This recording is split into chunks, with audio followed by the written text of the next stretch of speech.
ṣé máa jẹ́ kí Mr. Lálẹ́ ṣe máa jẹ́ kí ẹ̀sìn ò sọ̀rọ̀. Ó wà òkè. Ok, Mr. Ṣèyí, ẹ kálẹ́ o. Ẹ káalẹ́, mo kí gbogbo ilé, mo kí gbogbo ọmọlúàbí, gbogbo yín ni mo kí. Elédùà á dẹ̀ jẹ́ kó dáa fún gbogbo wa o. Àṣẹ. Nítòótọ́ mo fẹ́ ní sùúrù kí n tẹ́tí kí n gbọ́ ọ̀rọ̀ láti ẹnu ọ̀pọ̀lọpọ̀ nínú wa kí n tiẹ̀ tó sọ̀rọ̀ rárá. Nítorí tí ẹni tí ò bá lè tẹ́tí kó gbọ́ kò tọ́ ẹni tí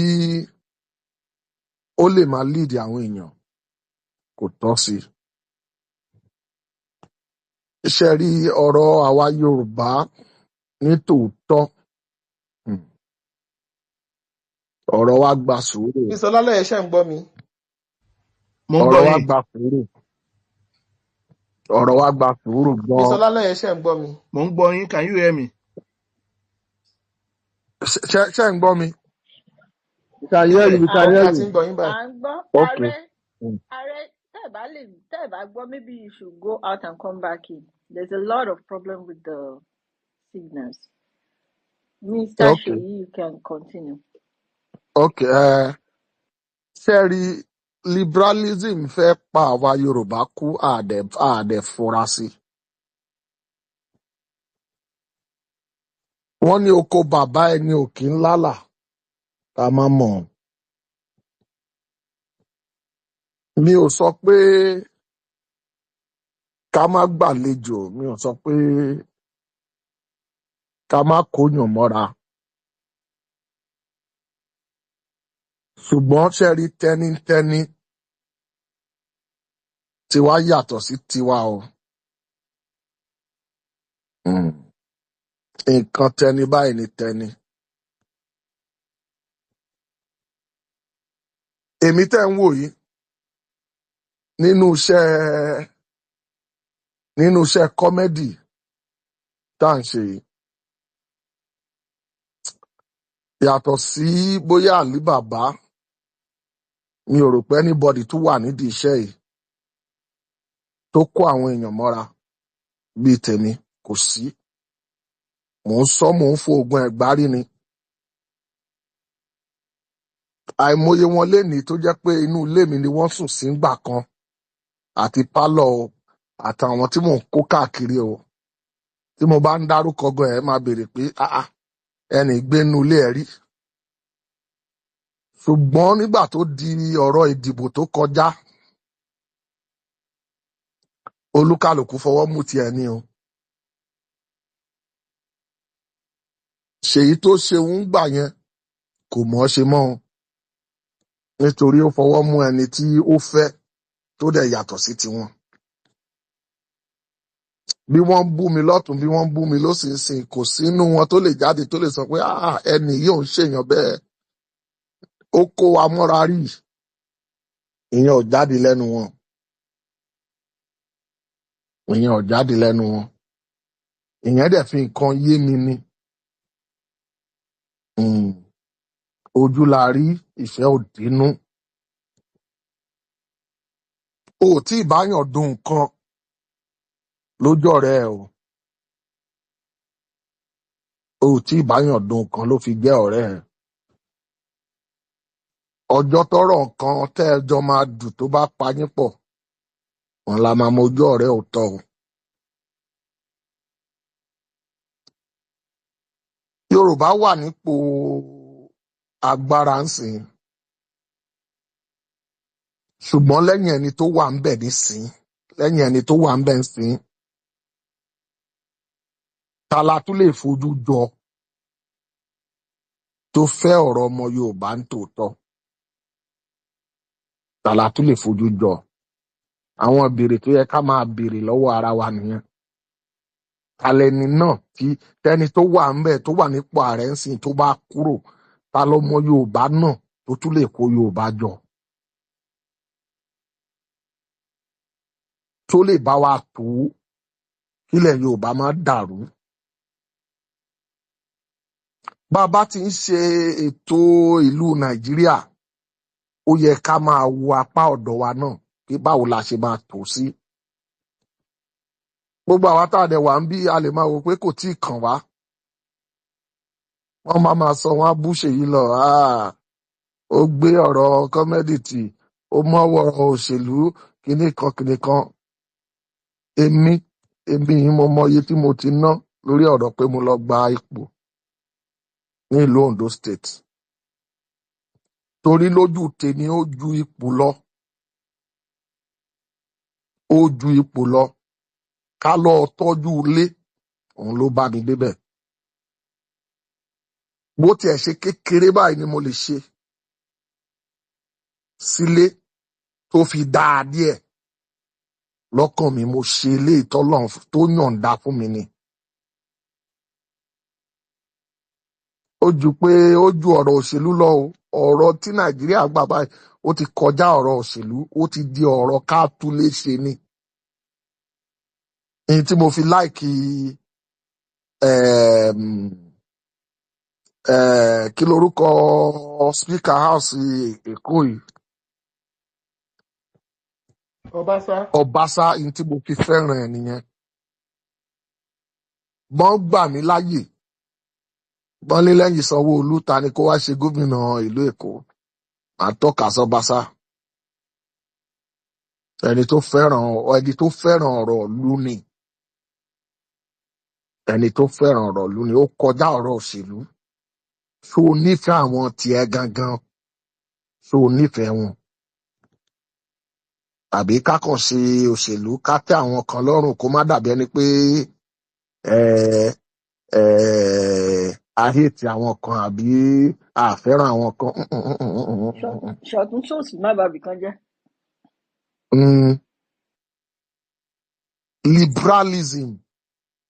Liberalism destroys people. Liberalism ó wà lára anti-slavery tó fi gbilẹ̀ nílẹ̀ Áfíríkà. Àtẹ́wọ́gbà wọn ni.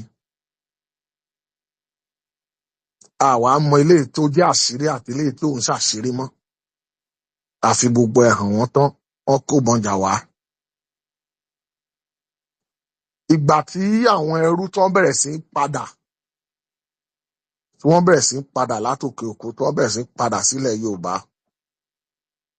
Àwa la mọ ohun tí wọ́n fojú wa rí nílẹ̀ Yorùbá nígbà tí ogun Kírìjí ṣẹlẹ̀. Wọ́n fẹ́ẹ̀ pa Yorùbá run.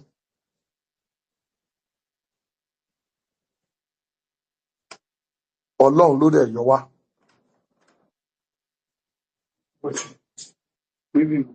Ọ̀rọ̀ wa nílẹ̀ Yorùbá, ọ̀rọ̀ wa tó rò ó dẹ̀ yẹ ká ronú sí dáadáa. Bá a ṣe máa wá ṣe, ọwọ́ wa báyìí ló kù sí.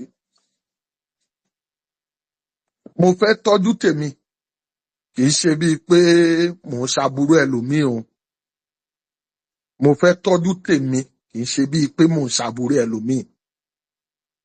Èmi bí mo ṣe wà yìí, ìyàwó mi ọmọ Ìgbò ni. Ṣùgbọ́n màá tọ́ ọmọ mi ní ìtọ́ ọmọlúàbí. Don't close the door. Màá tọ́jú ọmọ mi. Màá kọ́ wọn ní ìkọ́ ọmọlúàbí. Èyí tí mo bá fẹ́, lẹni tí mo fẹ́ á bá mi fẹ́. Mi ìtorí ẹ̀ bú ìdílé tó ti jáde, mi ìtorí ẹ̀ bú ibi tó ti jáde. Ìyẹn ò ń ṣèwà. Ṣùgbọ́n a gbúdọ̀ mọra wa. A gbúdọ̀ mọ ohun tá à ń ṣe. A gbúdọ̀ ṣe ẹ̀tọ́ síbi tá a ti jáde. Àwọn politician wa wọ́n ń hu ìwà kan. Bẹ́lẹ̀ ìbá dèlù tiẹ̀, a fọwọ́ tọ́jú tiẹ̀. Ṣùgbọ́n tí wọ́n bá dọ́dọ̀ tiwa, gbogbo wa la ní. Kí ló ń jẹ́ bẹ́ẹ̀? Kí ló ń jẹ́ bẹ́ẹ̀? Olúkálùkù ń fọwọ́ bo tiẹ̀. Àwa ṣí tiwa sílẹ̀. Eṣinṣin ń kùn, èèrà ń kùn. Bó bá dẹ̀ dọ̀la, àwa tẹ́ ẹ tì sẹ́yìn náà lẹ máa wá pè pé ká wá jà fún yín. Ọdún mélòó la fẹ́ ṣèyẹn gbà? Ẹ wá sọ pé ẹ̀yin náà ẹ wá sọ pé ẹ fẹ́ ta kété sẹ́yìn ẹ fẹ́ ṣe. Ẹ bá jẹ́ káyé wa bàjẹ́ lójú wa. Èyí tó ti bàjẹ́ síwájú ẹ jẹ́ ká fọwọ́ ara wa túnṣe báyìí. Kó má dórí àwọn ọmọ wa bàjẹ́. Èmi ti sọ. Even àwọn tó jẹ́ ọmọ Yorùbá gan, wọ́n á rí mi, ẹlòmíà wá. Bẹ́lẹ̀ bá bú mi, wọ́n sọ pé ìlú Ondo State ló ti wá, kíníkan kìnìkan. Eléyìí tó wá láti Ondo State náà wá síbẹ̀. A wá rẹ́rìn-ín, a wá bú mi. A tó parọ́. Màá kàn máa wo ni pé ṣé ọpọlọ ni ò tó fún yín ni àbínú ni ò tó fún yín rò? Èmi ló rò pé ó fi ń ṣe yẹ̀yẹ́ ni. Níbi tó yẹ kí n lówó tí màá fi bọ́mọ tí màá fi bẹ́bí. Ọlọ́run ti pèsè ẹ̀ fún mi. Ìwọ tó wá ń fi mí ṣe yẹ̀yẹ́ tó ń fìdílé tiẹ̀ ṣe yẹ̀yẹ́ tó fi ń ta yín kí wọ́n lè fẹ́ràn ẹ. Ìwọ lórí ẹ̀ burú. Ṣé o rò pé tí mo fẹ́ jẹ ni mò ń bá ká ni? Àbí kọjọ́ ọ̀la ọmọ lè dá? Àbí nítorí ìwọ lórí burúkú gan la ṣe ń sáré káàkiri tó mọ̀ tó fi wá sí yẹ̀yẹ́? Ayé ẹ̀ bàjẹ́ lójú ẹ olóhùnfẹ́ nìkan ṣe yẹ̀yẹ́. Ẹ jẹ́ jókòó ká ronú ẹ̀ dáadáa. Eléyìí wá lọ pé wọn ò tí ì níná ní ọ̀dọ̀ wọn láti ọdún 12. Aníná ti débẹ̀. Níná ní kíní kan ò rí bẹ́ẹ̀. Èmi kọ́ ló fi ń ṣe yẹ̀yẹ́. Ilé bàbá ẹ̀ ló ń fọwọ́ òsì júwe. Bí eléyìí tó fẹ́ ṣe òṣèlú ń jọ sí nígbà tó ń sọ̀rọ̀, tí wọ́n ń sọ̀rọ̀ tí wọ́n bú bí tó ti jáde, tí wọ́n sọ pé àwọn ọba wọn á lọ sùn sábẹ́ bíríìjì tí wọ́n á lọ ṣe. Bóun ló ń gbọ̀n káàkiri tó ń tẹ̀lé gbogbo ìṣẹ̀ṣe báyìí. Bí wọ́n ṣe nǹkan ní Lagos Island, àwa ń bẹ̀. Bọ́ba Ifẹ̀ ṣe nǹkan, òkà gbádáwọ̀, ìwọ náà ń sá lọ ọbẹ̀. Báàbá pariwo ńgbà yẹn ṣé wàá ṣe gbogbo ìrìn tó ń ṣe yìí? Ṣé ó máa ṣe gbogbo ìrìn tó ń ṣe yìí? Ṣé ó máa ṣe? Ó lójú ẹ̀ tán. Ṣùgbọ́n kùdìẹ̀kudìẹ̀ ò mí pé a ti gbàgbé tó ṣẹlẹ̀ látẹ̀yìnwá.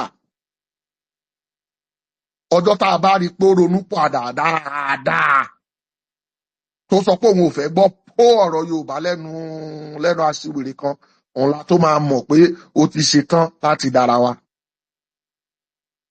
O ti ń di gómìnà, o ti ń pín oyè fẹ́ni tí ò ń ṣọmọ Yorùbá.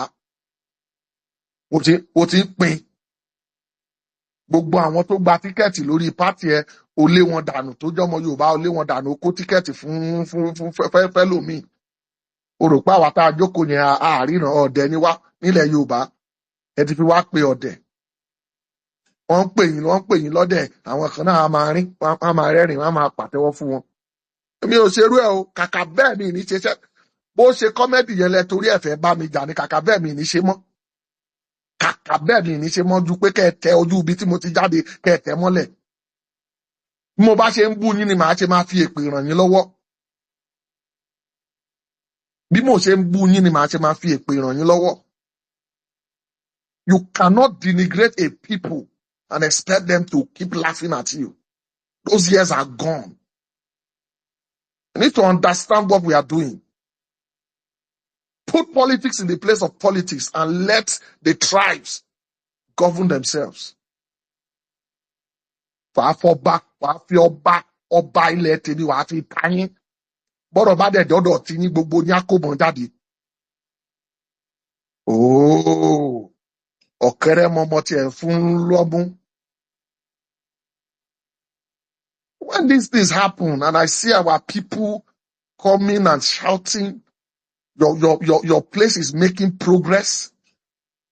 They launched the red line train in Lagos.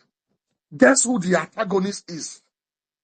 Eshowore, who is from Ondo State, is the one talking against it. What happened to constructive criticism? What happened to talking to the governor in a polite manner? Oh, the fee for the fare for this trade is high. Is there anything that the government can do to bring it down? That is the way you act. But to come and mock it, openly so that other people can cheer you up, denigrating your people. You think that is life because of politics? How long would we keep doing that? See, I'm shaking now. We need to think beyond the superficial politics that we are seeing, and think about the deeper things that are being connoted with what we see online.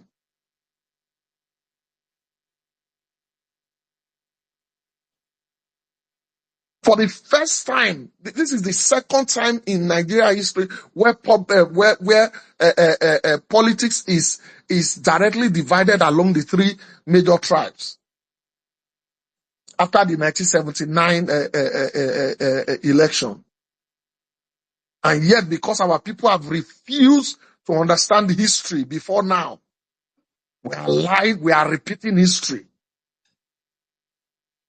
All in the name of being liberal. And when you say you support this person, they throw the tribal card that it was because it's your tribal person. Can we put the scorecard of all the three candidates on from their previous participation in government? Can we put it on the table and weigh it truly? Today, Lagos State is the yardstick for measuring every other state in Nigeria. And yet, the man who started it all after 1999 is a non-entity to so many people.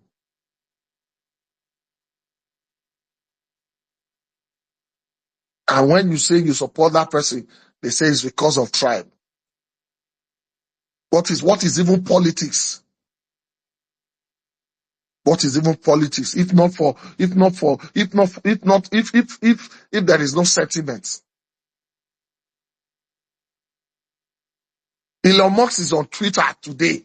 We all see him on Twitter. But they will tell you are a celebrity, don't get involved. You will lose fan base, you will lose this one. To hell with fans who want to shut my voice. For what? To hell with you. With your fanship. To hell with your fanship. Because you want to shut my voice. How many of them can go and shut Elon Musk's voice?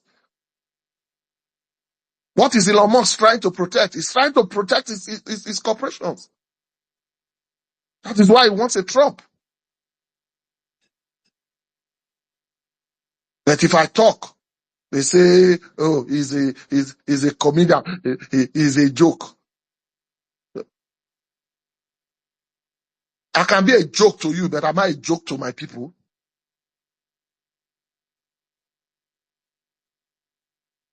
You think my people is a joke to me? Ẹja mọ tá à ń ṣe ẹjọ́. Ọmọ Yorùbá ẹja ronú lóòótọ́. Wọ́n mọ̀rọ̀ Yorùbá ronú, wọ́n dẹ̀ sọ di nǹkan míì mọ́ wa lọ́wọ́.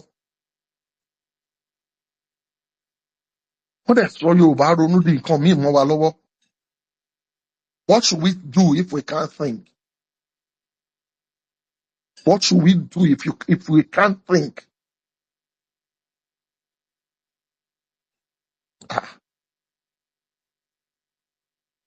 Ṣáṣì èrè kọ́ lẹni tó forí ru ẹrù ẹlẹ́rù tó wá fa tiẹ̀ sọ́wọ́ ni. Ṣé kò mọ̀ pé bó bá pẹ́ ọwọ́ aró á ju tiẹ̀ sílẹ̀ ni?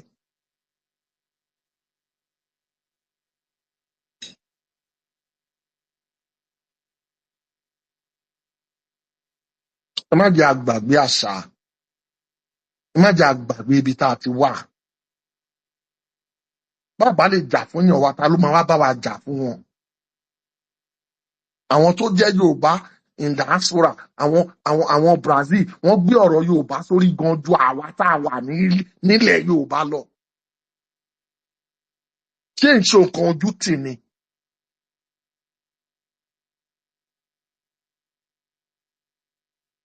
àti múṣẹ̀ṣe àti mumọ́ àṣà àti mumọ́ ẹ̀sìn àwọn amẹ́lẹ́ tó jẹ́ kan mọ́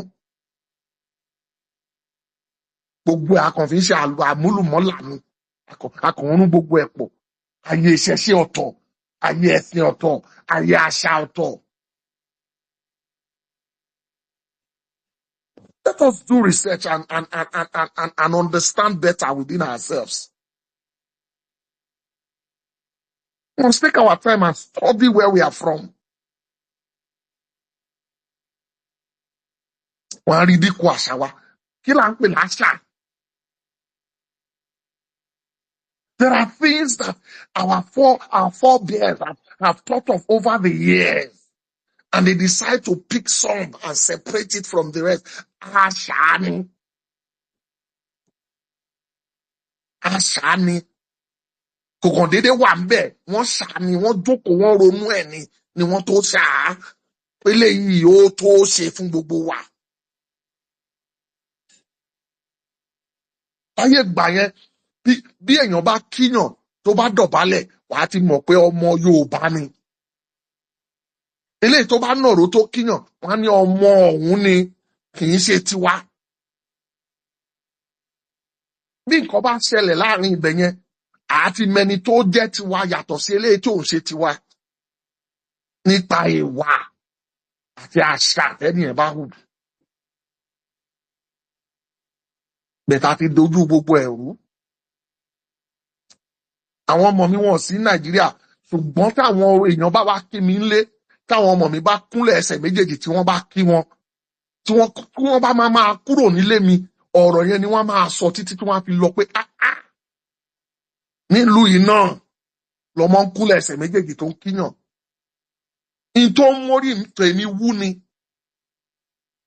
amórí tèmi wú. Ṣùgbọ́n ẹlòmíì bó bá délé wọn ní UK wàá gbọ́ àwọn ọmọ eléyìí ò ń kúnlẹ̀ àwọn ọmọ queen ni. Ṣé òyìnbó gan ṣé wọn kì í kọ́tì tí wọ́n bá fẹ́ kí queen? Ṣé wọn ń kọ́tì tí wọ́n bá fẹ́ kí queen? Bá a rí àwọn tó ń tẹ̀lé ọba tí wọ́n fá irun apá kan àfi wọ́n ṣe yẹ̀yẹ́, ṣùgbọ́n a máa lọ sí gate Buckingham Palace, a máa rí àwọn tó wọ fìlà gogoro. Is that not part of their culture? For those special people that are dedicated to protect the queen. Àá lọ bá wọn ya fọ́tò, ṣùgbọ́n tá a bá rá àwọn tiwa, ẹni pé ó fárun apá kan rí orí o. Àfi wọ́n ṣe yẹ̀yẹ́. For how long will you denigrate your people just to please others? How long would you do that? Àwa náà la fi ń dàgbà yìí. Ẹ má jẹ́ kọ́rọ̀ wa kó bàjẹ́ lásìkò tiwa. Ẹ má jẹ́ kílẹ̀ Yorùbá kó dàrú lásìkò tiwa. Kì í ṣe torí tiwa la ṣe ń jà. Olúkálùkù fẹ́ sáǹsì, ṣé mélòó ló lè ṣáájú mi lọ? Ṣùgbọ́n àwa kan ní pé kàkà ká sá àdúró.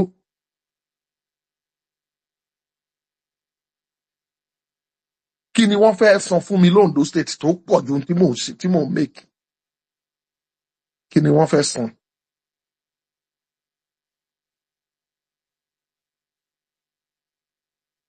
Wọ́n ní ọmọ ẹni ò lè ṣèdí bẹ̀bẹ̀rẹ̀ ká lọ fi lẹ̀kẹ̀ sídìí ẹlòmíì. Mo ti ń tò lẹ̀kẹ̀ sídìí ọmọ ẹlòmíì ọjọ́ ti pẹ́. Ẹ jẹ́ n padà lọlé ká lọ bẹ̀rẹ̀ fáktìrì ìlẹ̀kẹ̀ gangan nílé. Kì í ṣe pé ká tiẹ̀ máa tó, ká lọ bẹ̀rẹ̀ ìlẹ̀kẹ̀ fáktìrì, ká lọ bẹ̀rẹ̀ ńlé ìlẹ̀kẹ̀ fáktìrì, ká lọ bẹ̀rẹ̀ ńlé.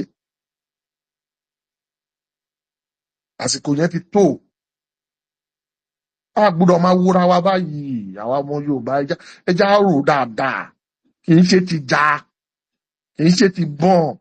Ọpọlọ là á fi rìnrìn yẹn tá a fi rìn là. You go to a place nílẹ̀ Yorùbá, wàá gbé proposal lọ, wàá ní pé òun wá proposal láti ṣe nǹkan. àwọn ọmọ Yorùbá dẹ̀ wà ń bẹ̀ ẹgbẹ́ pé adé yín tó gbé wá o ṣáíbà kínní ni o gbé wá o ẹ mọ́jà bẹ̀tẹ̀ àwọn ọ̀gá wọn bẹ̀ àwọn ọ̀gá mi bẹ̀ tó jẹ́ ọmọ orílẹ̀-èdè míì wọ́n dẹ̀ máa kó nǹkan wọ́n máa kó fún àwọn tí wọ́n á wá tóbi àwa àá máa rùn pa ẹ̀ wá sọ pé àwọn tó rùn pa yẹn tó bá ti wá yá tójú wọn bá ti fẹ́ wá bó tán àwa sọ pé àwọn tó rùn pa yìí ẹni tẹ́ ẹ̀ ṣe lóore tẹ́ ẹ ní kó torí yín lọ gbébọn. òpè lò kó wá jà tán ẹni tó fi sọlé ló wá ní pé kó wá bá ẹ gbébọn kó wá bá ẹ lólè. àwọn màkárì láyé ẹja máa rò ọ̀rọ̀ Yorùbá ń gbà míì á fẹ́ sú wa. Mr. Seyi, ẹ má bínú ẹ jọ̀ọ́ ẹ bá wa hand up ní like in a minute to two. ẹ má bínú jàre ọ̀rọ̀ mo mọ̀ kó ká yín lára. ó ká mi lára díẹ̀ ni mo kàn fẹ́ ká lárò jinlẹ̀ ni lórí ọ̀rọ̀ Yorùbá ẹja lárò jinlẹ̀. Ẹ take 2 minutes more. Okay. You know, in all sincerity, I can tell you for a fact, I could have decided at some point during the election to just keep quiet and stick to my profession. Because I knew what I stood to lose if I had continued. But I said no. I would rather speak based on my conviction and do what I think is right for my people. We should all think in that direction. What can you do to better the lots of the Yoruba people? And then we cannot channel on a national stage. Ilé báyìí láti ń kẹ́ṣọ̀ọ́ ròde. Ẹ jẹ́ á ronú sí dáadáa. Thank you very much. God bless you. Ẹ ṣé púpọ̀. Thank you very, very much. That was much appreciated. You know, a lot of us as well talking here. A máa ń sọ pé kí ni irú àwa ń ṣe lórí Twitter? What am I doing here? Professional woman. So many professionals here. People that àwọn ẹlòmíì gan ò tiẹ̀ mọ̀. Some people that are on this stage as I'm talking to you right now, I know them in person. They are millionaires in pounds, not just in naira. So, but they spend their time here. There has to be a reason why they're doing that. They're not in Nigeria. They're not contesting for any offices. They are not even interested in any political position. They're just very passionate about the Yoruba people and our goal in life. That should count for something. It should count as an inspiration. A lot of them much older. Some of them are older to be my mom and dad. There's a lot of people here insult them on a daily basis. They just talk to them anyhow. But they're still here regardless. So, Ọlọ́run Olódùmarè máa jẹ́ kí gbogbo effort yẹn kó dáa. I think that pé kò ní choice ó máa dáa náà ni. And I think things are getting better.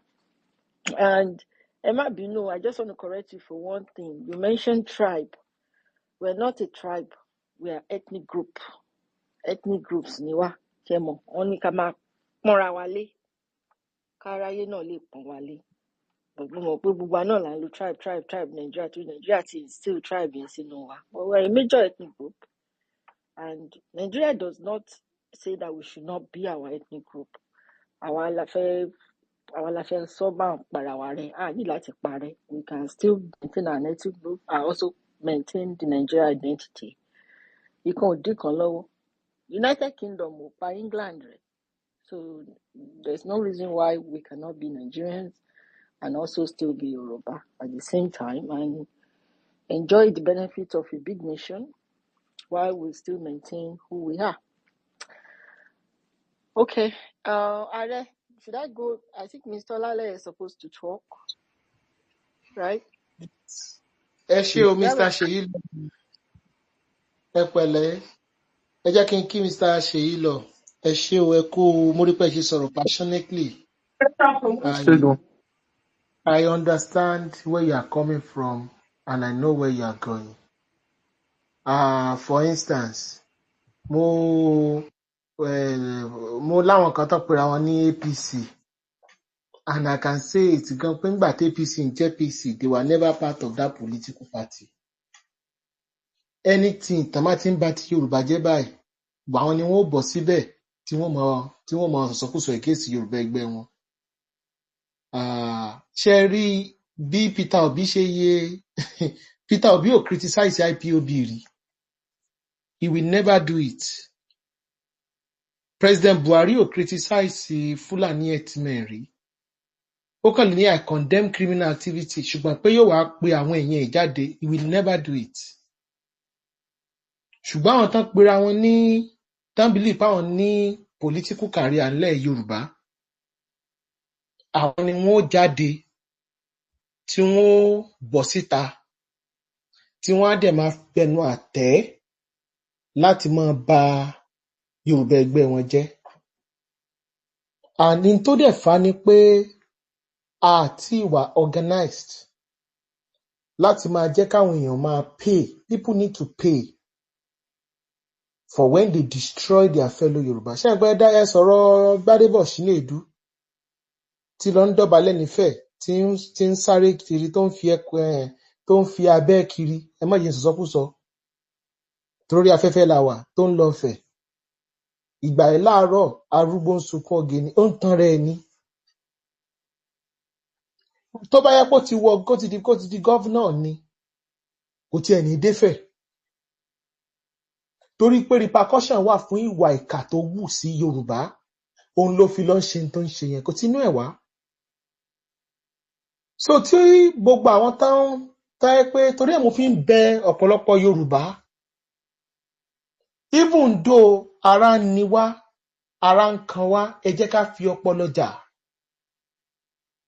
Ẹ jẹ́ á fi political strength tá a ní. Because tẹ́ bá wo Tinubu, bàbá Tinubu, President Tinubu has 2-3 things táwọn èèyàn notice. He does not joke with the Yoruba Obas. Alákọ̀ọ́kọ́ nìyẹn. 2, he does not joke with the Yoruba nationalist elders. 3, he does not joke with the old school Yoruba elders. They might not agree with him, he will never insult them in public. Àwọn nǹkan mẹ́tẹ̀ẹ̀ta yẹn, and he doesn't joke. Mi á jẹ́ sọ́tán. So ó le. Torí ẹ̀ lẹ fi máa rí pé gbogbo àwọn ọmọ líle tó wà Niger Delta, ẹ̀yìn Tinubu náà wà. Àwọn tó ń polo, Àsárídòkúbò, Ayírí ẹ̀ mami, they are with Tinubu. Ṣùgbọ́n wọn tó jẹ́ pé o ò tí ì rí kánsẹ́lọ̀ tíkẹ̀ẹ̀tì gbà. Àwọn ọmọ líle tó jẹ́ pé jẹ́ tójú ogun bá le, wọ́n wúlò fún ọ, àwọn ló ń bú. Torí ẹ̀ ń gbà mí, ibi tẹ́lómi ti kọ́ politics yẹ ò yé mi. Àwọn tẹ́jọ́ ń búra yín tẹ́jọ́ ń tara yín lórí social media. Tribalism is not good. Níjọ́ tó bá dá pẹ́rẹ́ wọ́n á sá lọ ni. Ẹ máa sọ̀rọ̀ Nàìjíríà bẹ́ni pé ẹ̀ ń sọ̀rọ̀ ìlú èyìnbó. Nàìjíríà la mọ̀ pé táwọn ọmọ ọ̀rá ìsà ó bọ̀ síta wọ́n á ná ṣégè sí lára. Torí ẹ̀ ní irú èmi, and I appreciate you, Mr. Sheyilo. I know what I'm saying. Torí ọ̀rọ̀ grassroots yẹn yé yín. You will never see a typical Yoruba grassroots politician talking anyhow the way some of our people talk on social media. Ẹ̀sìn máwọn yẹn ò ní political career. They are just jokers. You cannot have a political career kó máa attack TYF. You're only destroying yourself. I won't say more than that. Maybe wọ́n rojọ́ fún ara, àwa náà rojọ́ ti ẹ débi tí ò ti ní gbẹ́bẹ̀. I won't say more than that. Because àwa mọ̀ tí ibi tá ń lọ. So that 2023 will not happen again in the history of the Yoruba race. Kò gbọ́dọ̀ ṣẹlẹ̀ mọ́. 2023 yẹn kò ní ṣẹlẹ̀ mọ́. Ẹ rí pé bá ṣe ń bú Yorùbá ti reduce nsìn ni. And I'm happy. Pẹ̀rù yín dìde. There are millions of Sheyilo that will also rise up. Ẹ má worry. Gbogbo ìyà tẹ́ ń jẹ yẹn, ẹ forí tì í. mo mọ̀ bí wọ́n lè má fún yín ní show sponsorship wọ́n bẹ̀rẹ̀ sí ní sabotage ẹ forí tì. So ẹ forí tì ẹjọ́ yẹn ẹ jọrọ gbogbo ìyà tẹ́ ń jẹ fọ́rọ̀ Yorùbá ẹ máa jọrọ ẹ. Gbogbo tó ti dàrú Olódùmarè ó tún tò. Torí tí a bá dìde ibi tí a bá dé táwọn ọmọ wa bá fi lè jáde ń ta tán ní pé Yorùbá làwọn wọ́n bẹ̀rẹ̀ sí ní nà wọ́n ní o nílẹ̀ Yorùbá. Ibi tá ń bá wa lọ nìyẹn o. So in tá ń ṣe torí we are living example TYF. Àwọn tó bú wa ní 4 years ago in tá ń ṣe làwọn náà lọ́jọ́ kò tí ì sí nǹkan ṣe. Kí ẹ tẹ́ lọ sí platform kẹ́sì pàpà ó lè níwọ̀n kìnnìkan tí conservative òṣìwò tí mo fẹ́ tí ara mi gbọ́ tán ní rubbish là ń ṣe àwọn náà dẹ̀ tí wọ́n ń pè án conservative ní ìsìn abẹ́rẹ́ pé bá agbọ́lọ̀ ń tóbi Allahu Akbar. Allahu Akbar. So kò sí nǹkan tí kò sẹ́ni tí ó lè yí padà torí bí ti conservative ibẹ̀ lágbára Yorùbá wà ibẹ̀ láti máa níláárí. Ogun State has more companies ju close to 20 states lọ ní Nàìjíríà. Tí Ogun State bá ń sọ pé gbogbo companies yẹn 90% of the workforce àwọn Yorùbá graduate náà gbà kò ní sí ọmọ Yorùbá kankan tí ò ní níṣẹ́. Kò ní sí. Gbogbo pọ́ ẹ̀ ń jáde ọmọ yóò ríṣẹ́ yẹn àwa là ń fìyà jẹra wa torí pé a organize ara wa ní. Tẹ́ bá ti organize ara yín ìyà ò ní jẹ yín. Ẹ̀ ń sọ fún àwọn kan ló dominate spare parts. Àwọn olóòrà ṣe bí Yorùbá ní dominate mechanic. Mechanic tó mọṣẹ́ jù gbogbo Nàìjíríà West Africa àwọn Yorùbá ni. Àwọn ni the best mechanic oníṣẹ́ ọwọ́. Tí gbogbo mechanic ilẹ̀ Yorùbá bá ṣe meeting báwọn ò patronize àwọn kan ọ̀dọ́ Yorùbá náà fẹ́ mọ ra nǹkan ẹ ti solve problem. I'm not supposed to say this on public space. Mi ìfẹ́ sọ. Wọ́n ní àìwọ́rìn ejò ló ń ṣekú pa wọ́n. Torí ẹ̀ la fi pariwo think Yorùbá first. Ẹni tó bá ní pé àní jẹun á ṣe ti ẹ̀mọ́ṣẹ́ ni. Bọ́rọ̀ ìṣerí nìyẹn kò sáriwo kankan bẹ́ẹ̀. A jọ máa fúnra wa ní jápì ni. I dagger you, you dagger me, I dagger you. Oníkàkú dẹ̀ máa create space ẹnu Nàìjíríà tó lè ń fi sọ. You want to get out of Nigeria. I'm not getting out of Nigeria. A jọ máa wà nù Nàìjíríà yìí ni ẹ̀yin lẹ máa sákò nù Nàìjíríà fún wa.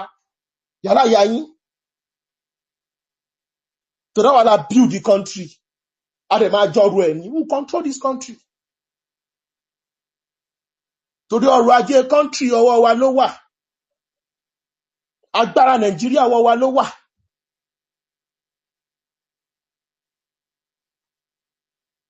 So a máa demand ni we will take what belongs to us. Torí ẹ̀ la fi fẹ́ gbé consciousness yẹn padà. Àwọn tó dẹ̀ ń rí jẹ nídìí ìbàjẹ́ inú wọn ò dùn. Ṣé mọ̀ ẹn tẹ́ ń mú sìn tẹ́lẹ̀ tó bá fẹ́ gbọ́n wọ́n bá problem ni. A lot of people are not happy pé Yorùbá ti gbọ́n torí ẹ̀ náà fi ń borúkọ wọ́n fún wọn lówó láti ṣe tó ń ṣe yẹn ni.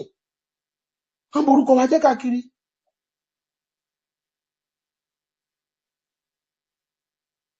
So a lot of people are not happy. Ẹran táwọn so mọ́lẹ̀ mọ́ ti fẹ́ tú. Ṣé mọ̀ páwà là ń ṣiṣẹ́ pé a fẹ́ tú àwọn èèyàn kó núdè. Tó lọ́nà láfi dọ̀tá. Kí ni mẹ́sẹ̀jì ti TYF fún preach? Yorùbá Muslims, Yorùbá Christian, ìṣẹ̀ṣe ẹgbẹ́ lálàáfíà. Mọ́ bá ti fẹ́ lọ Yorùbá ẹ jẹ́. Yorùbá ẹ máa nífẹ̀ẹ́ ara yín. Yorùbá ẹ fúnra yín níṣẹ́. Yorùbá ẹ ran ara yín lọ́wọ́. Àṣà wa kò gbọdọ̀ parun. Ìtàn wa kò gbọdọ̀ parun. Náà ṣé gbogbo tí mo kà kalẹ̀ yẹn téèyàn bá jójú lú ọmọ Yorùbá ṣé n tá ń sọ yẹn ṣé ẹ kàn bínú sí. Ibi tá ti mọ̀ pé ejò lọ́wọ́ nínú. ejò lọ́wọ́ nù, ejò lọ́wọ́ nù. Èèyàn lè máa preach irú message yẹn kí wọ́n lọ́mọ ní tí ń sọ máa bàjẹ́ máa lọ máa bínú sí i. I don't care the organization. Wọ́n pe àwọn púpù kan ìyá kan ní àṣà àti èdè TikTok. Tí mo bá àṣà àti èdè, that woman, tí mo bá ti wà less busy during the week, máa lọ wo previous lectures ẹ̀. I put it níbi in office, máa gbọ́ gbogbo lectures ẹ̀. Máa forward ẹ̀, máa tún share ẹ̀. Because gbogbo apáta, that's because mo ní láti promote iṣẹ́ tó ń ṣe. Iṣẹ́ tí ó ń ṣe, èmi ò lè ṣe. Iṣẹ́ táwọn ń ṣe, àwọn ò lè ṣe.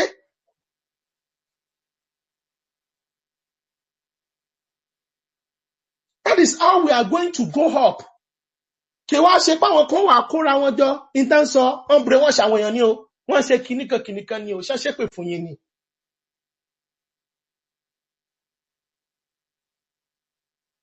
So, gbogbo ìwà ìbàjẹ́ yẹn, ṣé gbogbo ìwà ìbàjẹ́ yẹn, àwa understand ẹ̀, ipe Ọlọ́run ó bá wa káwọ́ ẹ̀ lẹ̀. Ṣùgbọ́n Mr. Ṣèyí lọ, mo dúpẹ́ o, Ọlọ́run á dẹ̀ jẹ́ kí gọ́vnà ayé ti dá wa, Ọlọ́run á jẹ́ wọn wọlé gọ́vnà o. Ẹ̀dẹ̀ ní pé kán mọ́ gbàgbé o. Awoizin, a fẹ́ kí Ondo State ó di the next Lagos State o. Ẹjọ́ nítorí Ọlọ́run o. In tó ṣe kókó nìyẹn o. In tó ṣe kókó nìyẹn o. The only PDP governor ní South West tèmi lè dìbò fún kò ju Ṣèyí Mákindé lọ. So when it comes to South West affairs, APC ní interest Yorùbá ti wà covered for now. Bẹ́ẹ̀ fẹ́ bẹ́ẹ̀ kọ̀, á fomi lò bẹ́ẹ̀ ní center. Ẹnìkan ní wọ́n ti ṣòṣèlú. Yes! Tó bá ti ṣòṣèlú ó jìyà. So, I'm participating in the political process. So, tẹ́ bá fẹ́ lọ pè mí lólóṣèlú báyìí ní ìsìn, ẹ tètè múra sí. Mo tipẹ́tipẹ́ nìyẹn o. Ajá tó ti gbéra nìyẹn o. Tẹ́pẹ́ PDP, APC, Labour Party, l'agenda tó máa ṣe interest Yorùbá wà, ẹ bẹ́ mi ń bẹ́ o. Àjíìpù làwa o, any government in power for Yorùbá interest. For Yorùbá interest. Tó bá dé Benin Republic náà, Talon ló wà nǹkan, Boniyayi ni o. We are going to engage the government. Ní Cuba, Communist Party ló wà ń bẹ̀. A máa engage wọn fún the interest Yorùbá. That's the way we roll. PDP ní APC ní, I don't have time for that nonsense. Ìyà ni ẹ máa ń jẹ́ bọ́bẹ̀. Ìyà. Torí tẹ́ bá wo àwọn Northerners ò ní party o. Northern interest ni. Igbo náà sì ní party, Igbo interest ni. Ìjọgbọ́n ò ní party. Creator Sarido Kubo, ó support APC ní center, yóò mọ̀ support PDP in Rivers. Common sense ni. Àwọn Edo obedient, tán ní APC is a demonic party. Gbogbo Edo obedient, tán ní pé APC is a demonic party. APC náà lọ dìbò fún ní Edo State o. Àwọn Benin boy tẹ́ pé àwọn náà promote Yorùbá hate. APC is a demonic party, is a useless party. Nígbà tó di ọ̀rọ̀ Edo State. Torí pé Ọbaṣẹ́kì rí ọba Benin fín, wọ́n dẹ̀ lọ support APC.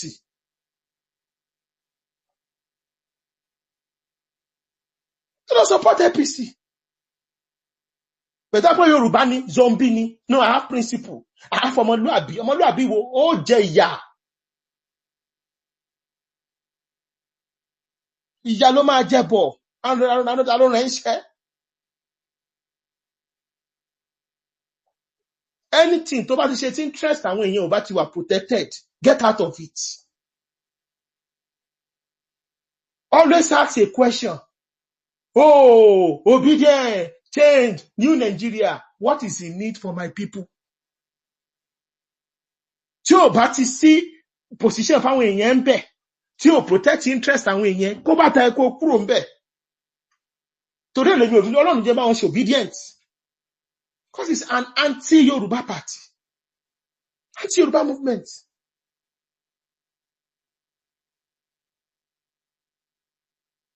In think Yoruba Force wà all about nìyẹn.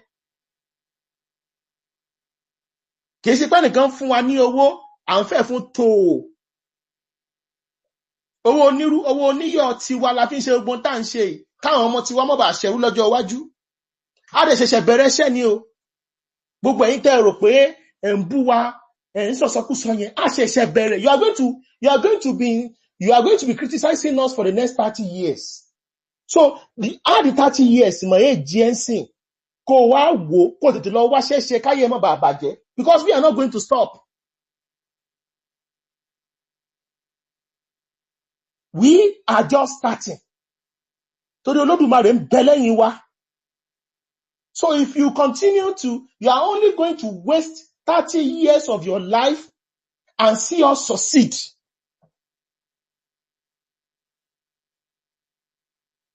And Yoruba land will be great in our lifetime. True federalism will come to Yoruba, to Nigeria. Regional system will come back to Nigeria, and Nigeria will be great. But ayé tiẹ̀ ti máa ṣòfò dànù, because instead tí ó fi ṣọ́gbà tiẹ̀, ìgbà onígbà ló ń ṣọ́. Ó dàbí àwọn tó ti fìlú wọn lẹ̀, Lagos, Ondo, tó máa ti dárúkọ Lagos báyìí, libido wọn máa ráìsì ni. Nǹkan ọmọkùnrin wọn gbéra báyìí ní tó bá ti gbọ́rọ̀ Lagos wọn máa gbọ̀n dín ní. Meanwhile, wọ́n shit at home lọ́jọ́ every day na week na shit at home. Wọ́n yàgbẹ́ sílé. Wọ́n yàgbẹ́ sílé ni o. Lagos, red line, blue line, green line, black line, rainbow line. Julius Berger logo làwọn ń ṣí. Bí wọ́n ṣe já ló ń lùgbà làwọn plan. Ayé dẹ̀ ti kú, ayé ti lọ mọ́ wọn lọ́wọ́. Ní tí ó gbẹ̀yìn gbogbo yín nìyẹn o, rédèrèdè ní gbẹ̀yìn ọkọ̀ o. Torí Ọlọ́run ní jẹ́ kẹ́ ẹ jáwọ́ nínú tẹ́ ń ṣe yẹn. Ọlọ́run ní jẹ́ kẹ́ ẹ jáwọ́ ń bẹ̀. So lẹ́ẹ̀kan sí, torí parí SSA on media affairs representing Ondo State Governor láàrin wa, a dúpẹ́ o. Amọ̀yì rí o. Ẹ bá wa jíṣẹ́ fún gómìnà pé Ọlọ́run ó wà pẹ̀lú wọn o. Wọn ò ní ṣubú dànù o. Kán mọ́ gbàgbé wa o. Ẹ mọ́ jẹ́ yá o jẹ́ Yorùbá o. Ó fẹ́ béèrè kan lọ́wọ́ yín, ẹ̀yin èèyàn jẹ́ bí wọ́n léèrè. Bó o lọ́rọ̀ Ondo State Seaport ní Ondo.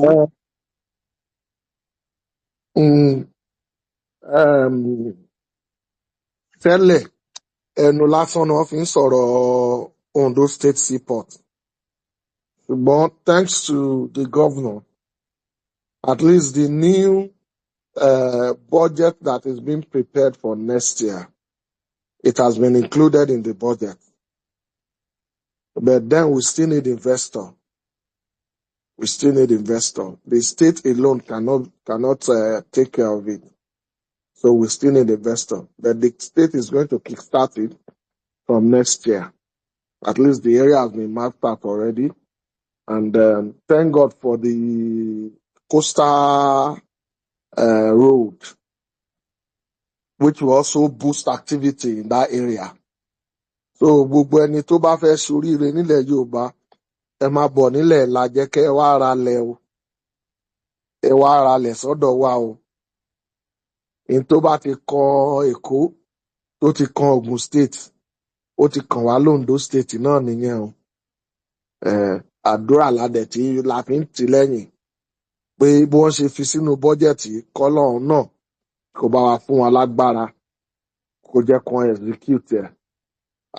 And again, it is also the local government of the governor.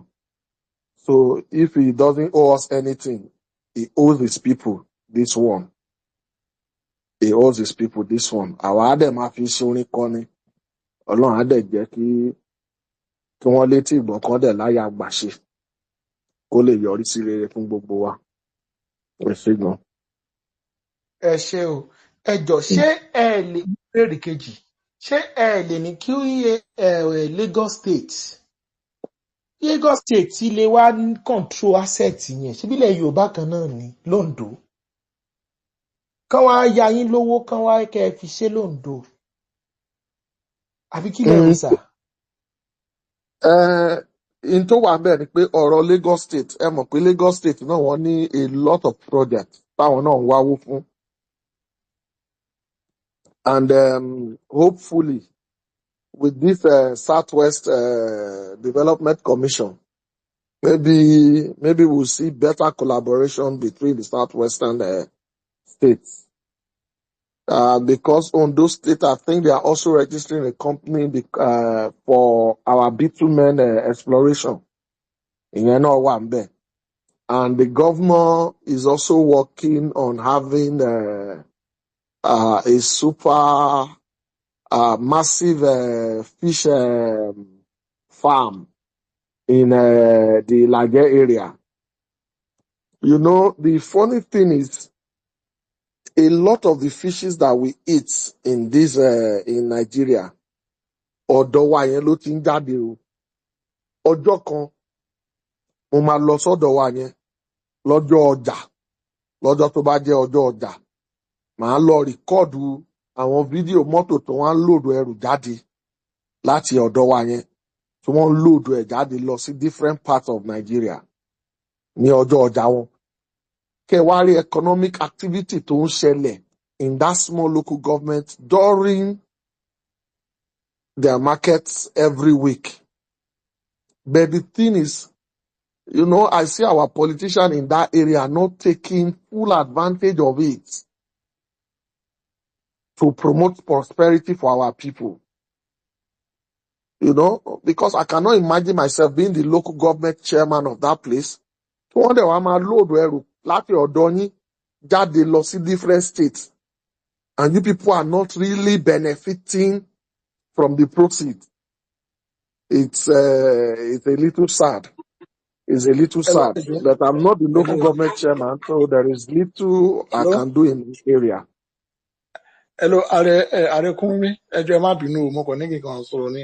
Mi bá ní kán kẹ́dẹ́ kí ọ̀gá Ṣèyí lọ kó drop discussion. I think it seems confidential.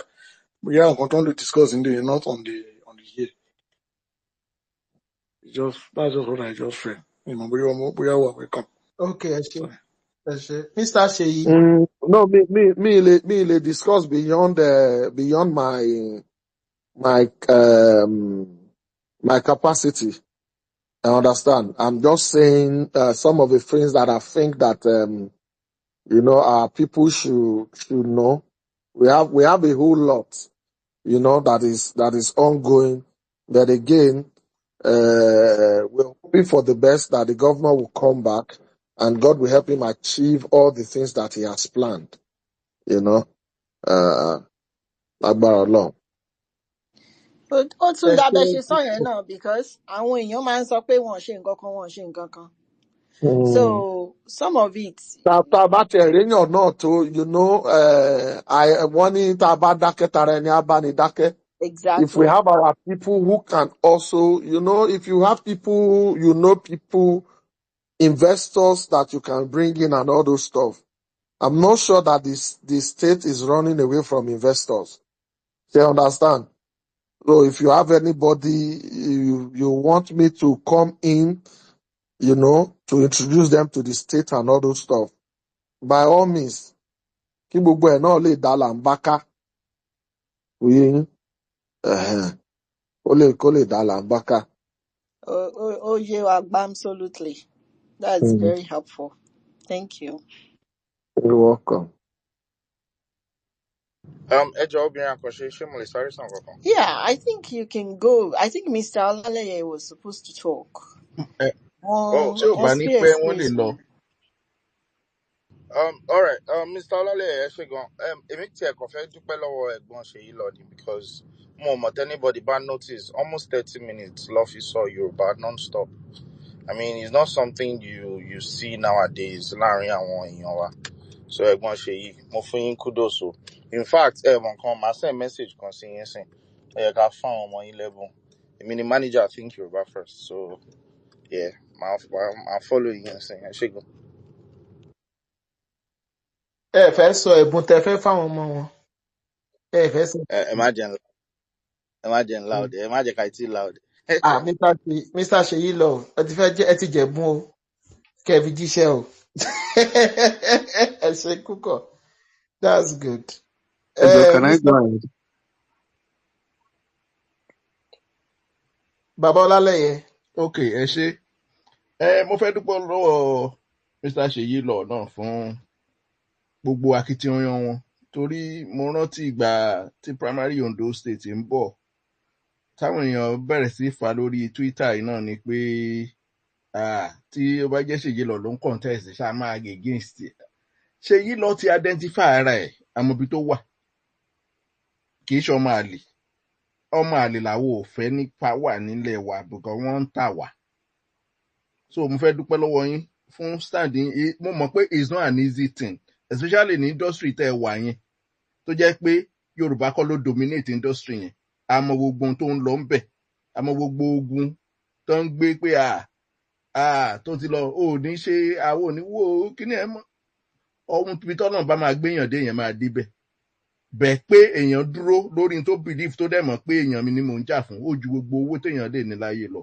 Another thing ló fẹ́ kẹ́ bóyá bẹ́yìn ṣe súnmọ́ gómìnà ẹ lè sọ fún wọn nípa bóyá tán bá lè start irú South West Fund tó lè jẹ́ pé bóyá Yorùbá máa invest.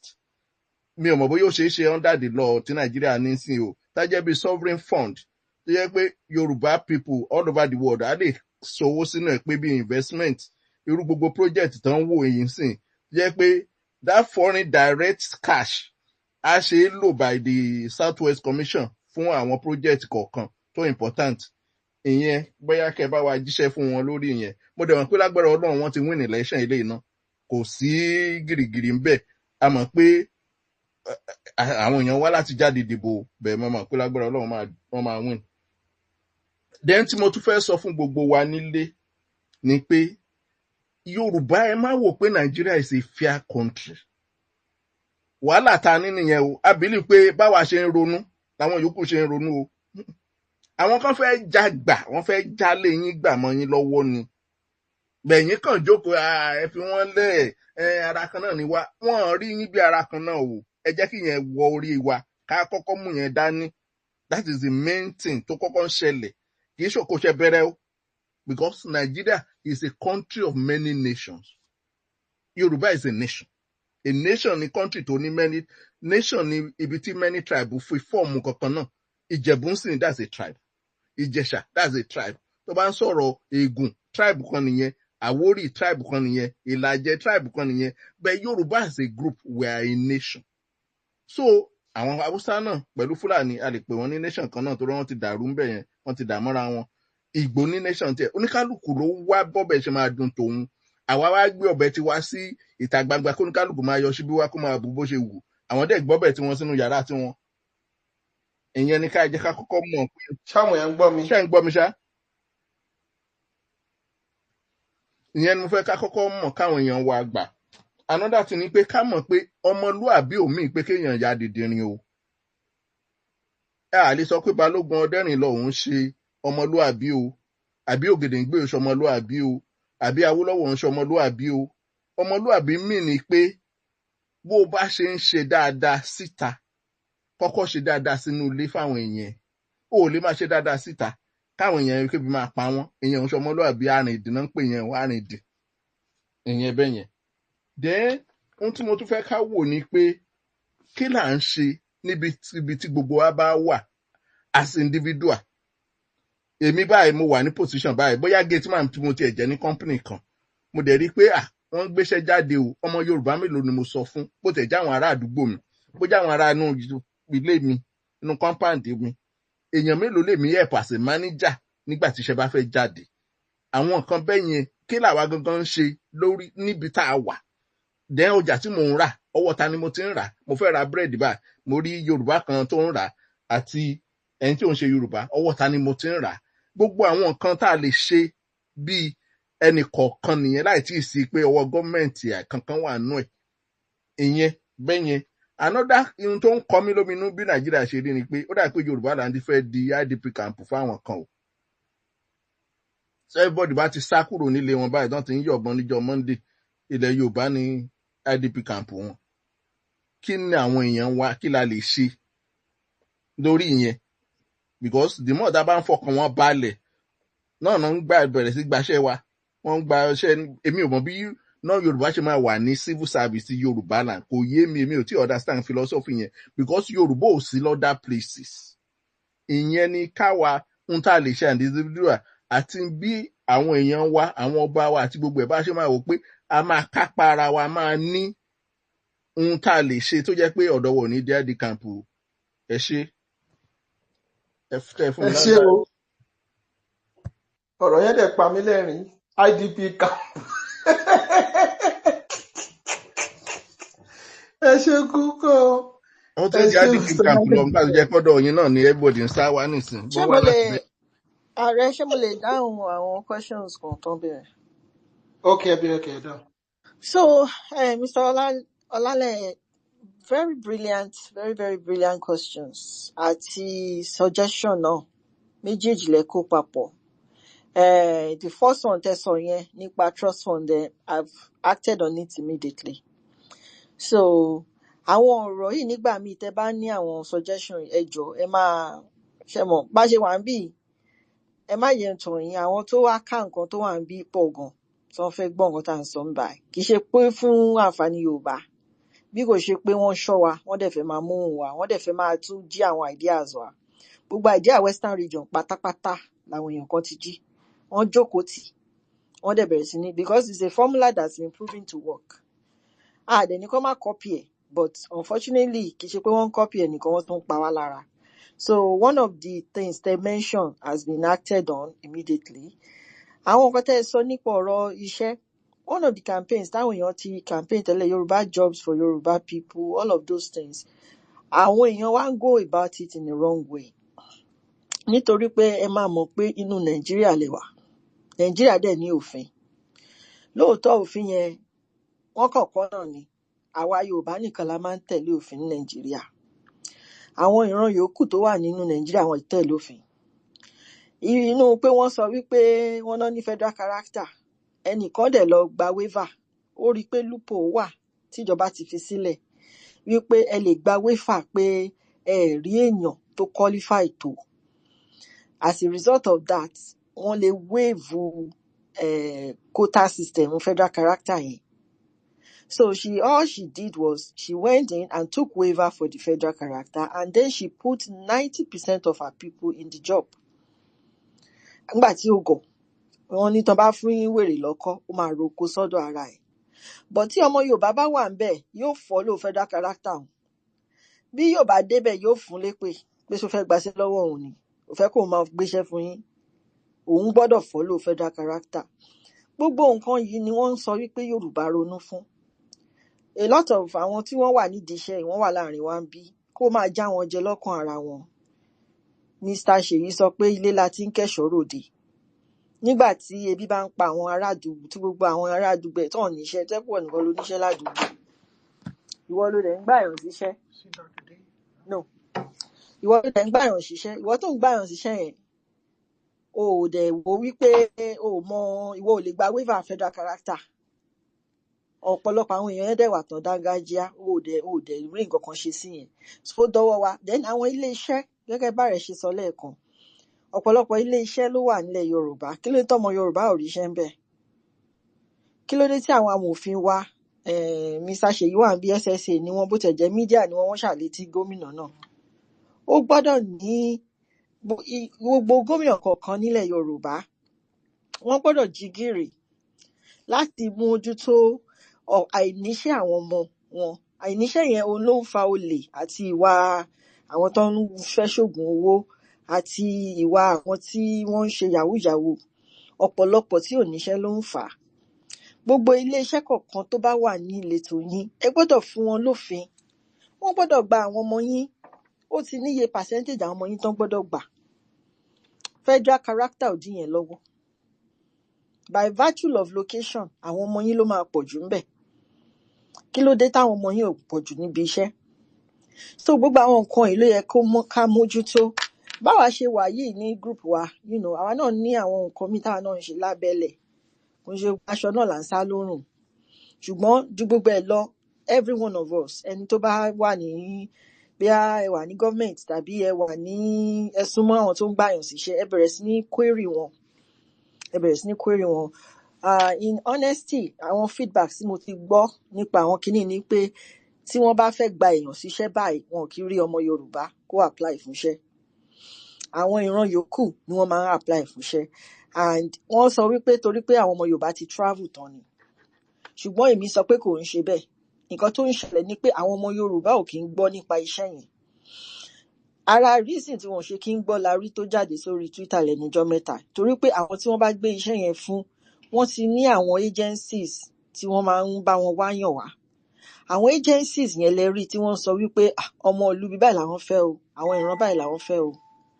Based on àwọn nǹkan yẹn, ṣé mọ̀ pé àwọn tí wọ́n ti distribute information yẹn láàrin ara wọn. Okay? Àwọn tó ti distribute information yẹn láàrin ara wọn, àwọn ni wọ́n máa ní application wọn máa pọ̀ jù. So reason nìyẹn tó fi ń di wípé wọn kì í rí application àwọn ọmọ Yorùbá, because they only want to wọ́n fẹ́ consider 100 applications. Àwọn ti fi 100 lù bẹ̀ pa kílẹ̀ tó mọ́. So ọmọ Yorùbá kankan ò lè débẹ̀, because bẹ́yẹ jẹ́ǹsì ẹyọ kan péré làwọn lárí tó recruit ọmọ Yorùbá. So àwọn nǹkan yìí náà làwọn náà lè ṣe. Ẹ̀yin tá bá jẹ́ professionals, ẹ̀yin náà lè start. You can start all these recruiting companies. It doesn't cost anything to do. It is relatively easy. We have a Yoruba Professional Network. Tó máa ti ń distribute information yẹn tán bá rí i pé kẹ́yìn náà lè gbọ́ sí. Àwọn ò sọ pé kẹ́yìn mi máa apply. Kẹ́yìn náà lè gbọ́ sí. Ẹ join ẹ̀yin tẹ́ bá jẹ́ professionals. Àwọn professionals tẹ́ bá mọ̀, ẹ direct wọn síbẹ̀ so that wọ́n á lè build the pool wọn. All these little things we can start to do to make a difference. But kò sí nǹkan tá a fẹ́ ṣe. If you don't have the backing of your government, it is very difficult to make an effective change. That is the reason why to ṣe wípé gbogbo àwọn tá bá ti fẹ́ elect àwọn èèyàn, let us make sure that we elect Yoruba conscious people tó nífẹ̀ẹ́ sí Yorùbá, tó dẹ̀ competent. We have a lot of them. The difference between the time of Awolowo, Bola Ige and now is because that Yoruba first ideology has been completely diluted, has been watered down. Between àwọn tó ń ṣorí lórí wa tẹ́lẹ̀ àtàwọn tó ń ṣo lórí wa nísìn, because a lot of things ọ̀pọ̀lọpọ̀ òjò ló ti rọ̀ tílẹ̀ fífi mu. So that is in regards to ọ̀rọ̀ iṣẹ́.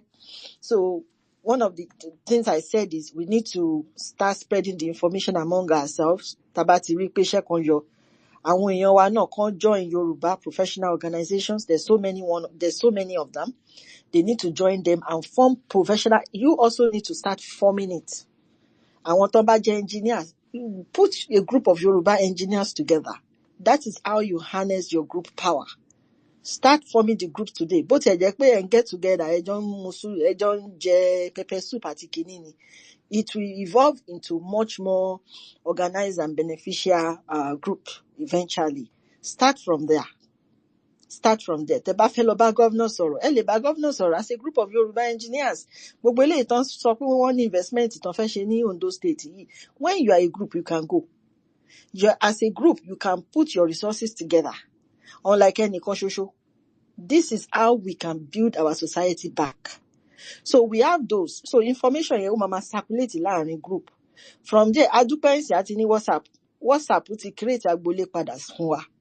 So nínú group yẹn náà ní kẹjẹ́ ká máa ti ṣe, ẹ jẹ́ ká ṣe Yoruba only group. A máa ní Nigeria group náà tá à ń ṣe. But tá bá fẹ́ build the strength Yoruba, we still need all these other Yoruba groups. Then at the same time, legislators. Ká máa bá àwọn legislators wa sọ̀rọ̀. Ẹ jẹ́ kán lọ scrutinize àwọn company yẹn. What is really happening there? Ibi tá a ti need wọn nìyẹn. Ara àwọn solution tá lè ṣe nìyẹn.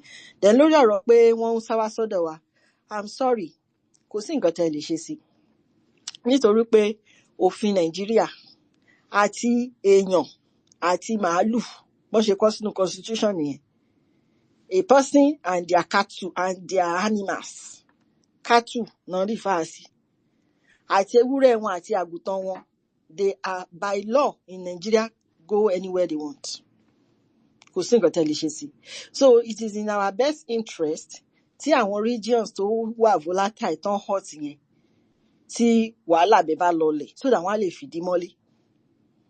Because à ń kọ́ tá à ń suspect ni pé wọ́n mọ̀ọ́mọ̀ dá wàhálà yẹn sílẹ̀ gan láwọn ọbẹ̀ yẹn láti máa flood ọ̀dọ̀ wa ni, láti máa wá dilute wa níbẹ̀ yẹn. Dilution wa kò sí nǹkan tó bá dínú kéèyàn gbé, kò síbi téèyàn lè gbé, àwa náà ń gbé lu òyìnbó káàkiri, but ìtumọ̀ rẹ̀ lọ́dọ̀ tiwa ni pé wọ́n fi ń ba ìbò wa jẹ́, wọ́n fi ń fọ́ ìbò wa sí wẹ́wẹ́. Irú ẹ̀ náà fẹ́ ṣe fún wa lÉkòó.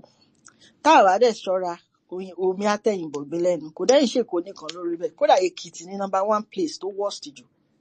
Kì í tiẹ̀ ṣèkó rárá. Èkìtì likely kó bọ́ sí ọwọ́ ará ìta ju Èkó lọ, according to data. So nǹkan èsì tí mo ní nìyẹn, mo wà sure pé mo hope àwọn èèyàn máa take care. Ọ̀rọ̀ fund yẹn, it's a great initiative, and like I said, we've sent messages to where we should send a message to on that. That is if tí wọ́n bá tiẹ̀ ní planet tẹ́lẹ̀tẹ́lẹ̀, because àwọn èèyàn ò kì í mọ̀ pé there's so much land tó ti wà nílẹ̀ táwọn bodies oríṣiríṣi fẹ́ ṣe, you know. So tí wọ́n bá tì ní tẹ́lẹ̀, ọgbọ́n tún jáde ń bẹ̀ yẹn nìyẹn, and I'm pretty sure that we will see some actions about it. Ó kọjá nǹkan tí irú tiwa ẹ̀ fún sí bá gbé fọ́ǹdì kalẹ̀ sí àwọn kan sọ pé a fẹ́ jalè ni, because nǹkan tó ń sọ nìyẹn, wọ́n ń sọ káàkiri àpamọ́ wọ́n àpamọ́ àbí báwo náà ṣe máa ń sọ. Àwọn kan gbowó ń bì kan wá ní TYF ni, ẹnìkan gbowó ń bì kan wá ní TYF ni. TYF ò gbowó lọ́wọ́ anybody. Àwọn èèyàn tó donate owó fún group yìí fáwọn ọmọ tó kọ essay, wọ́n mọra wọn, gbogbo wọn la dúpẹ́ lọ́wọ́ wọn tán kọ lẹ́tà. Tó yí gbogbo àwọn ọmọ tó dẹ̀ gba essay bá jáde, ẹ máa rí wọn. I think that's the only external fund that has ever come to TYF was people that donate for the Yoruba Ronú essay. Last year, ta run essay wa, we pay for it ourselves. Ọdún yìí àwọn ọmọ Yorùbá dìde, orí wọn yá sí. Ẹnìkan gbé 1 million sílẹ̀ pé kán fún the best winner. I was so happy because last year we only gave the best winner 100,000 naira. This year somebody came and gave the money. They want it to be that, you know, ó wà so important sí wọn to that level. We did Yoruba Day. Some people donated some money to it. The bulk of the Yoruba Day, we will probably review this outside. You will see who paid for that Yoruba Day. It is the people in TYF that paid 85% of the fund. We spent close to maybe 12,000 pounds or something. These were money we contributed ourselves, you know. So why are we doing Yoruba Day? Láti kó Yorùbá jọ ní diaspora ni, kì í ṣe pé bóyá a lè jàmàlà nílé wa or something, but it is to bring Yorùbá together and ìkóra ẹni lẹ́nu jọ. Ó wà ń bẹ̀. Number 1 thing, kó Yorùbá pọ̀ nìyẹn o, àti fi church. That is it, àti mọ́ṣáláṣí. But a fẹ́ fi ọ̀rọ̀ wa ṣe ọ̀rọ̀ ẹ̀sìn so that ẹni tí ò bá ṣe ẹ̀sìn yẹn ó máa lè wá sáwùjọ. Kí ló pa gbogbo wa pọ̀? Ìran kan yẹn ni, ìran Yorùbá yìí. Tá a bá lè ṣe ìran Yorùbá yẹn, tó ò bá lè jẹ́ kókó fún wa, we're divided, we cannot make it as a people. Bàbá Awólọ́wọ̀ ti sọ fún wa bẹ́ẹ̀. Ó ló jẹ́ kó jẹ́ ẹgbẹ́ ọmọ Odùduwà sílẹ̀. Kò sọ wípé ẹgbẹ́ ọmọ Mùsùlùmí, kò dẹ̀ sọ wípé ẹgbẹ́ ọmọ Kristẹni. Despite the fact pé Kristẹni, ó sọ pé ẹgbẹ́ ọmọ Odùduwà, so that we can all come together. And when we come together, ẹ máa ń rí nǹkan tá a máa ń ṣe, a máa ń perform gan. So àwọn ọ̀tá wa mọ̀ pé the only way tán lè fi destroy wa is to divide and conquer ni. Oríṣiríṣi scheme náà dẹ̀ máa ń wà, even lórí Twitter yìí. Nígbà tí àwọn Mr. Ṣèyí ń bá wọn fà á, tán bá wọn pò, táwa TYF náà ń bá wọn pò, àwọn kan wọ́n bẹ̀rẹ̀ sí ní wá ọ̀nà tó máa fi tún da kíní yẹn rú. Kíní yẹn ó rin ilẹ̀ gan. Dẹ̀ mọ́ra rí. I don't think I know who this man Ṣèyí Lọ is. Èmi ò tiẹ̀ mọ̀. Àwọn èèyàn group mi mọ̀ wọn, but me, I don't even know him that is a comedian or anything like that. But the campaign was strong. Everybody kan dìde individually fúnra rẹ̀. Dẹ̀ rí bó ṣe wà effective. Ó change a lot of ọmọ Yorùbá. Kí lẹ rí tó padà ṣẹlẹ̀? Ẹ máa rí pé àwọn èèyàn kan bẹ̀rẹ̀ sí ní wá, àwọn mọ̀dàrú kan, wọ́n bẹ̀rẹ̀ sí ní fire cannon sínú group effort yẹn. Kí ni reason tó fi ń ṣe? Torí tó bá máa fi di 2027 kẹ́ má lè ní irú effort yẹn mọ́. That is why they're doing it. Ask yourself, who stands to gain from the division of the Yoruba. Whoever stands to gain is the one behind the division of the Yoruba. And they come in many forms. Why they to use àwọn ẹlòmíì tó stupid? Mo sorry, one stupid. They use a lot of stupid people to achieve their goal. But I hope I answer your questions. Tell me about to me answer fún yín, ẹ jọ̀ọ́. Go on. ẹ ṣé púpọ̀ Ọlọ́run wà pẹ̀lú yín. AOT ẹ ṣé Equally, o everyone. èyí lọ ẹ ṣé tẹ́ wà pẹ̀lú wa o ẹ ṣé o. Equally, Bubuli. Yes. Ekale Bubuli. So, message me. See Honorable Seyi Law. Mo kí Honorable Seyi Law upon join the program yìí ní ìrọ̀lẹ́. Ayé mà fúge o. So, Honorable Seyi Law, ẹ súnmọ́ governor, and advice tí mo really fẹ́ give you, advice tí tó wà pertinent sí Ondo State. For some of us that grew up in Ondo State in the early 90s and early 20s, whenever we go back home right now, we feel very bad because, I mean, the Ondo State is not where we expect it to be. And I think the best suggestion right now is for a state like Ondo State that has a lot of potential, I need an investment commission that is backed by law, that would holistically look into how we can develop the state from all angles. Ondo North Senatorial District, which is the Akoko side, àwọn náà ní ìkan tí wọ́n ní ọ̀pọ̀. Tẹ́ bá wo Central Senatorial District, Àkúrẹ́, Ìdànrè kọ̀ọ̀kan, Cocoa Belt nìyẹn. How do we maximize this potential to make the state a better state? Tabaret wa wo Ondo South Senatorial District, aquatic, bitumen, oil and gas, everything. Even Ondo State is more of a gas state than an oil state. How do we ensure we develop this? I would even suggest that maybe we need a more like an investment robust table with the governor. I mean, let us share idea. Ondo State is, I mean, if the potential in Ondo State, tabali unlock here, I believe it's going to massively affect Southwest positively. Ekiti State, lower legbe wambe. Taba open up Ondo State lane, activity Ondo State by improve. Oma help Ekiti State gidigan. And then tebare wo state once in, especially Ondo State lane. Ààrẹ only tweet kan tí ààrẹ tweet ní ìjẹta. Mo rí tweet yẹn mo dẹ̀ rẹ́rìn. Tweet yẹn sọ pé 1,000 empowered settler are far better than 1 million non-empowered indigene. Ìgbà tí mo rí tweet yẹn, Ondo State lọ́kàn mi kọ́kọ́ lọ, because ẹni tó bá wà around, you see some things happening right now, you realize that our people really need empowerment. You go to the state today, you see a lot of our youth, you see what they are engaged in, you see what they are doing, and you feel very sad, because this should be the future of Yoruba youth. This should be the future of Ondo State. So, ẹ̀yin súnmọ́ governor gidi gan, Mr. Seyi Law. Bóyá àdẹ̀fẹ́ kí n sọ ní Ìkálẹ̀. I am better at speaking Ìkálẹ̀ and Ìlàjẹ than even speaking Yoruba. So, ẹ jọ̀wọ́, I really, really need delay from Ondo North Senatorial District to Ondo Central Senatorial District to Ondo South. Timbaranti as at 1996, 1997, 1998, and tó bá lọ sí Òkìtìpupa, tó bá lọ sí Gbọ́kọ̀dá, we had a lot of population of white people working in Oluwaglas, some of them working in oil palm, some of them working in rubber plantation estate. But today, when you get to these places, you feel very sad. And just to end it up, any society tó bá fẹ́ wà great in life, industrialization is the key and secret to it. This is one of the ways whereby you can empower your people and make them rich. Ondo State today, we need massive industrialization. I mean, enough of political talks here and there, and enough of playing around on our side. We really, really need to focus on the action right now. Mo mọ̀ pé súnmọ́ governor ẹ̀dẹ̀ lè bá wọn sọ̀rọ̀ lọ. Probably they'll organize more investment forum. Some of us are ready to speak and also share some insight and ideas. But please, we really need to change the face in Ondo State. We can't continue that way. Thank you very much. ẹ ṣé púpọ̀ o. Wow. Ẹ jọ̀ọ́ ṣé mo lè sáré sọ̀rọ̀? ẹ sọ̀rọ̀. Ṣẹ̀rí brọ́dà mi tó sọ̀rọ̀ yìí á dáa fún yín.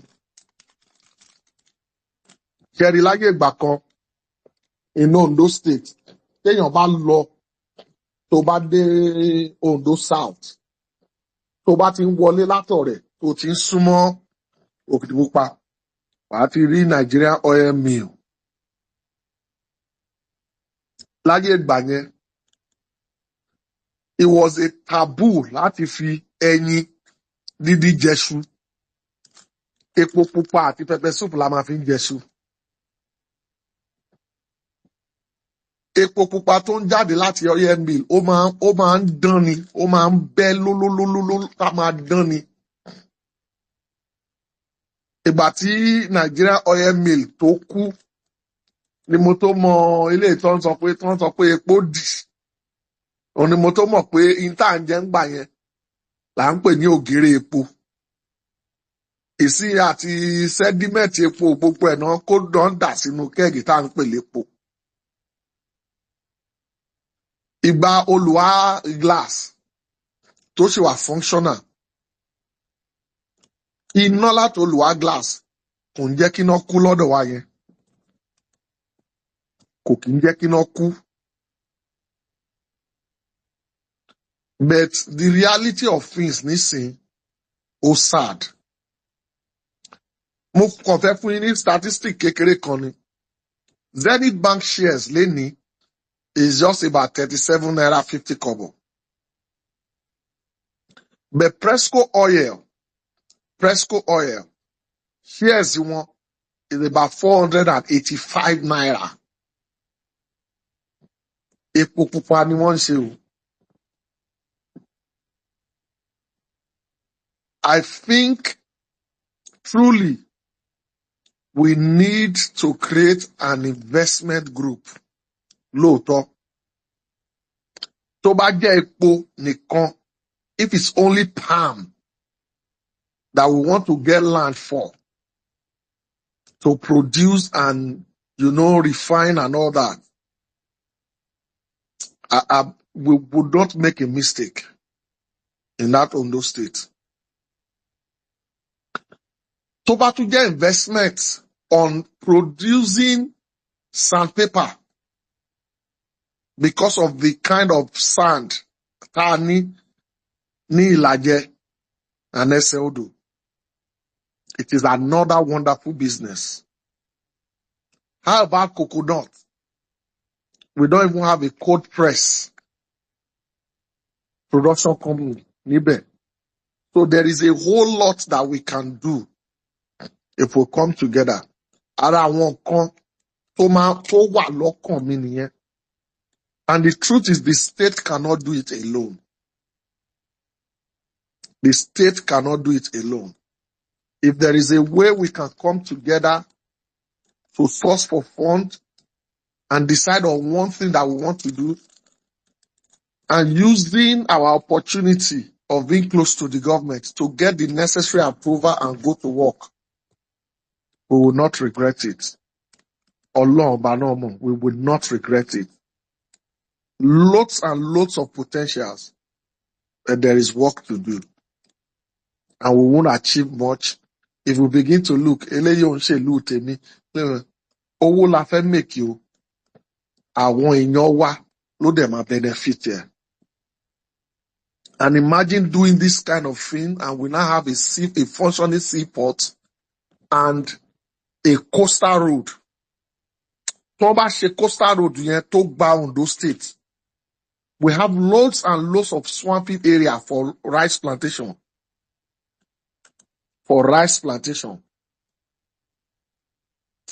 So there is a whole lot. And I just hope that God can help us come together and do what is right for our people. Thank you. Ẹ ṣé púpọ̀. This is a very wonderful conversation. And lágbára Ọlọ́run, Mr. Ṣèyí, you will surely reach back and á jọ ṣiṣẹ́ papọ̀. And I can promise you, the conversations we are having, we are sending it to people that have the capacity to make things to happen in the Southwest. That's the promise. Bẹ́ẹ̀ ṣe ń sọ, làwọn kan fi ránṣẹ́ with immediate effect. Alàgbà AOT, Mr. Ọlálẹ́yẹ, àwọn tó ti sọ̀rọ̀, ẹ ṣé gan-an mi ó dọ́ ẹ ṣé Mr. Ṣèyí. Ọlọ́run ìgbà wa tó ti dá a tẹ́lẹ̀, Ọlọ́run ó dá a padà ní ìpínlẹ̀ Ondo lágbára Ọlọ́run. A fẹ́ káwọn obìnrin náà sọ̀rọ̀. Nínú arábìnrin Mọ́remí àti nurse Adédùlú, ta ló fẹ́ kọ́kọ́ sọ̀rọ̀? Okay, jẹ́ kí Moremi should go first. Mr. Moremi should go first. Okay. Mọ́remí, over to you. Okay. Ẹ káalẹ́ gbogbo ilé o. Ẹ káalẹ́ everybody. Think Yoruba First Group. Everybody Yoruba conservatives. All the Yoruba family, sha. I'm thankful for this opportunity, and I want to thank the leadership of Think Yoruba First Group. They've been wonderful.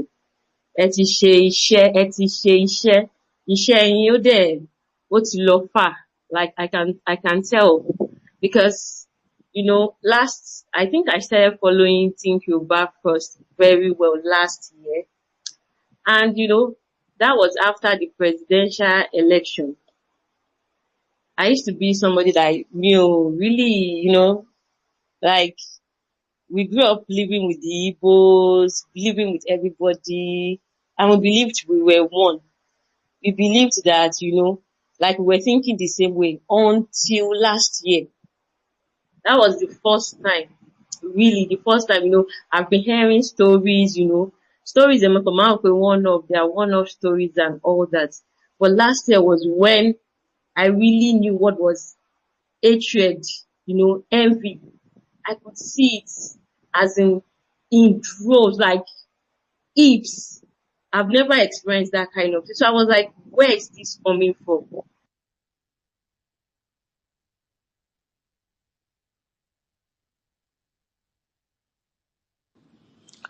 Mi máa gbọ́ mọ́. Shut up. Hello? Okay, I think we're padà báyìí. Go on. Okay. So, when I was in secondary school, I had a friend. His name was, let me not mention his name. So, was my seatmate, then I was in SS2. So, ó sọ fún mi pé, Igbo ni, ọmọ Igbo ni. So, ó sọ fún mi pé, our parents won't hate Yoruba language. But then it didn't make any sense to me. I felt, maybe they don't like it or anything. Ó ní pé, so, ẹ̀gbọ́n òun ní boyfriend.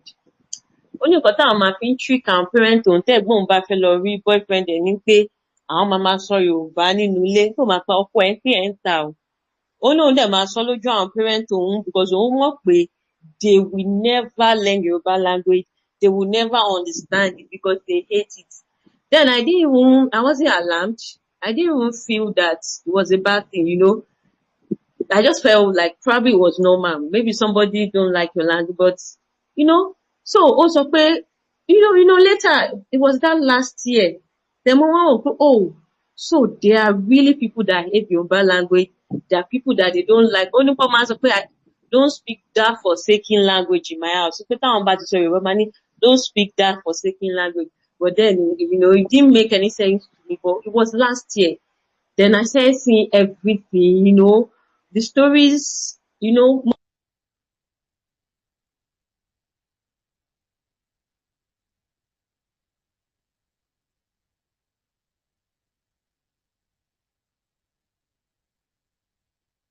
Mọ́remí, are you there?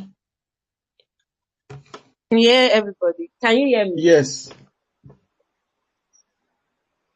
Okay. So I want to thank Think Yoruba First Group, Obìnrin Àkànṣe, Ààrẹ, Gbóǹkà, and those people working behind scene, that you guys are really wonderful. You've been doing a good work.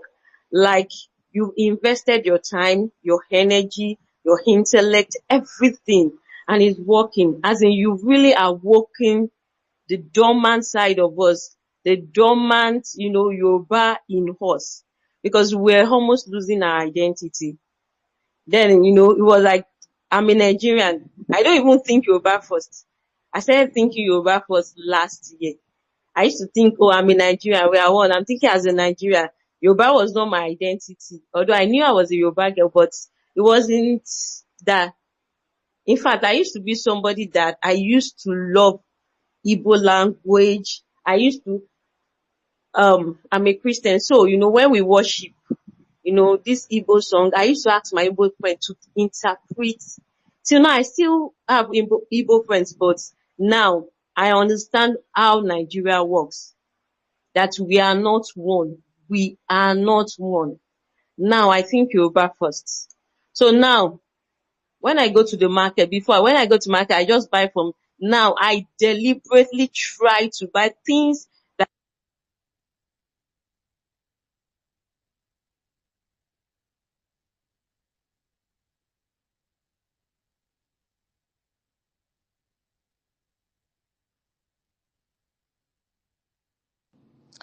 I can't hear her again. Oh.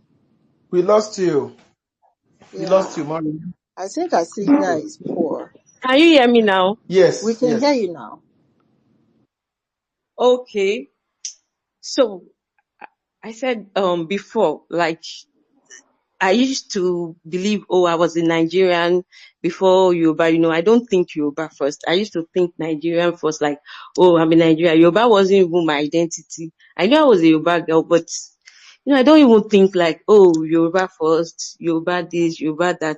But last year, I started thinking about everything. Like, really, if we continue in this careless way, this is how we will fade out as a people, as a race. We will just be hearing stories like, there was a time there was this ethnic group in Nigeria that they were so strong, they had empires and everything. God forbid.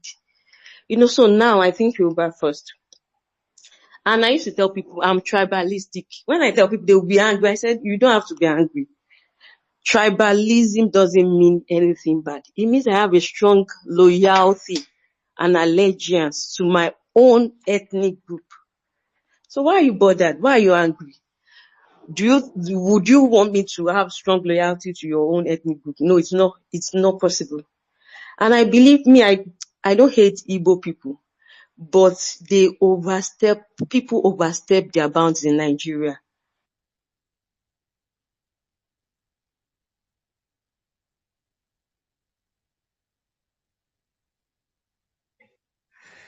Your network is off again, unfortunately.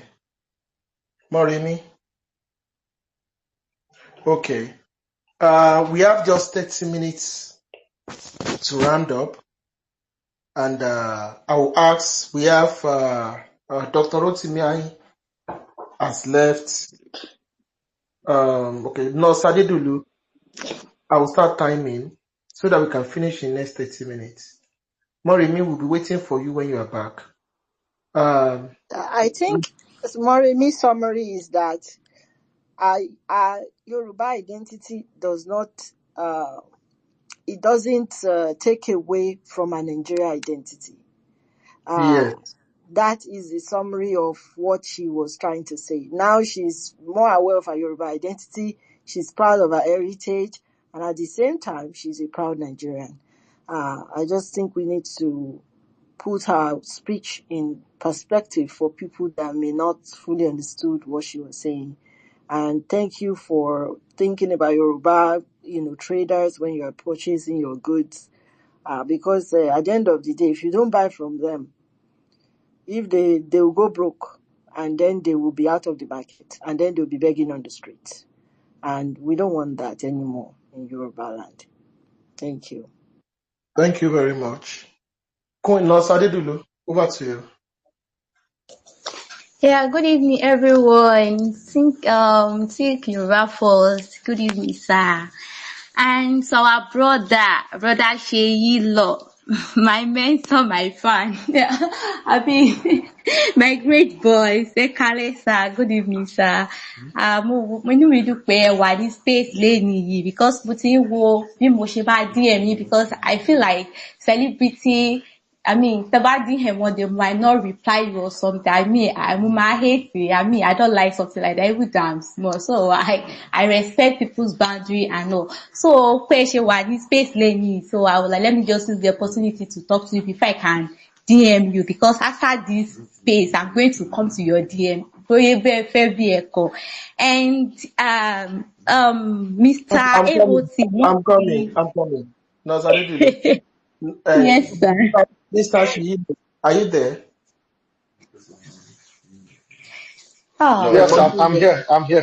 I'm here. so okay sir, one thank of you. the executives, one of the co-founders of TYL, one of What the is you co-founders for this guy? of For that TYL, your ticket. wọ́n láwọn ti gbé yín rí láti airport nínú London rí some years back, and he doesn't know pé path yín lè cross. Màá sọ fún yín pé ìwọ you didn't know yẹn gẹ́gẹ́ ti lè gbàgbéjọ́ ọdún tẹ wá sí London yẹn. So Nurse Adedulu, Mr. Sheyilo is a very humble person, down to earth, very very Oh, humble. So okay, very humble person. So you can always reach out to him. You will respond. okay You sir. won't beat him. I can see that. I can sense that too, sir. So, Mr. AOT, I mean, mo rò pé wọ́n wá láti Ondo State. So, wọ́n ti sọ, like, wọ́n ti sọ abara nǹkan tí mo fẹ́ sọ already tó fi, torí mo raise issue yẹn náà lórí Twitter some days ago because according to my profession, mo máa gbé gbá bíbẹ̀ because wọ́n sọ̀rọ̀ like unemployment bó ṣe affect àwọn Ondo State generally. But me, ibi tèmi ṣe research mi lọ ni mo máa fẹnu lọ. And unemployment yìí náà ló affect àwọn èèyàn because mo ti ṣiṣẹ́ ní psychiatric hospital and mo dẹ̀ ṣe research kí ló ń ṣe gbogbo tó bá treat wọn tó they will still come back to the hospital. So we go okay, mo wá wo factors tó influence àwọn nǹkan yìí. Wọ́n á rí pé okay, àwọn iṣẹ́ tí ò sí yìí òun ló jẹ́ kó máa ṣe yahoo àbí, and parents wọn gan wọ́n á máa wò wọ́n like wọ́n máa wò wọ́n they are in support because àwọn ọmọ yẹn ló ń provide oúnjẹ wá sílé.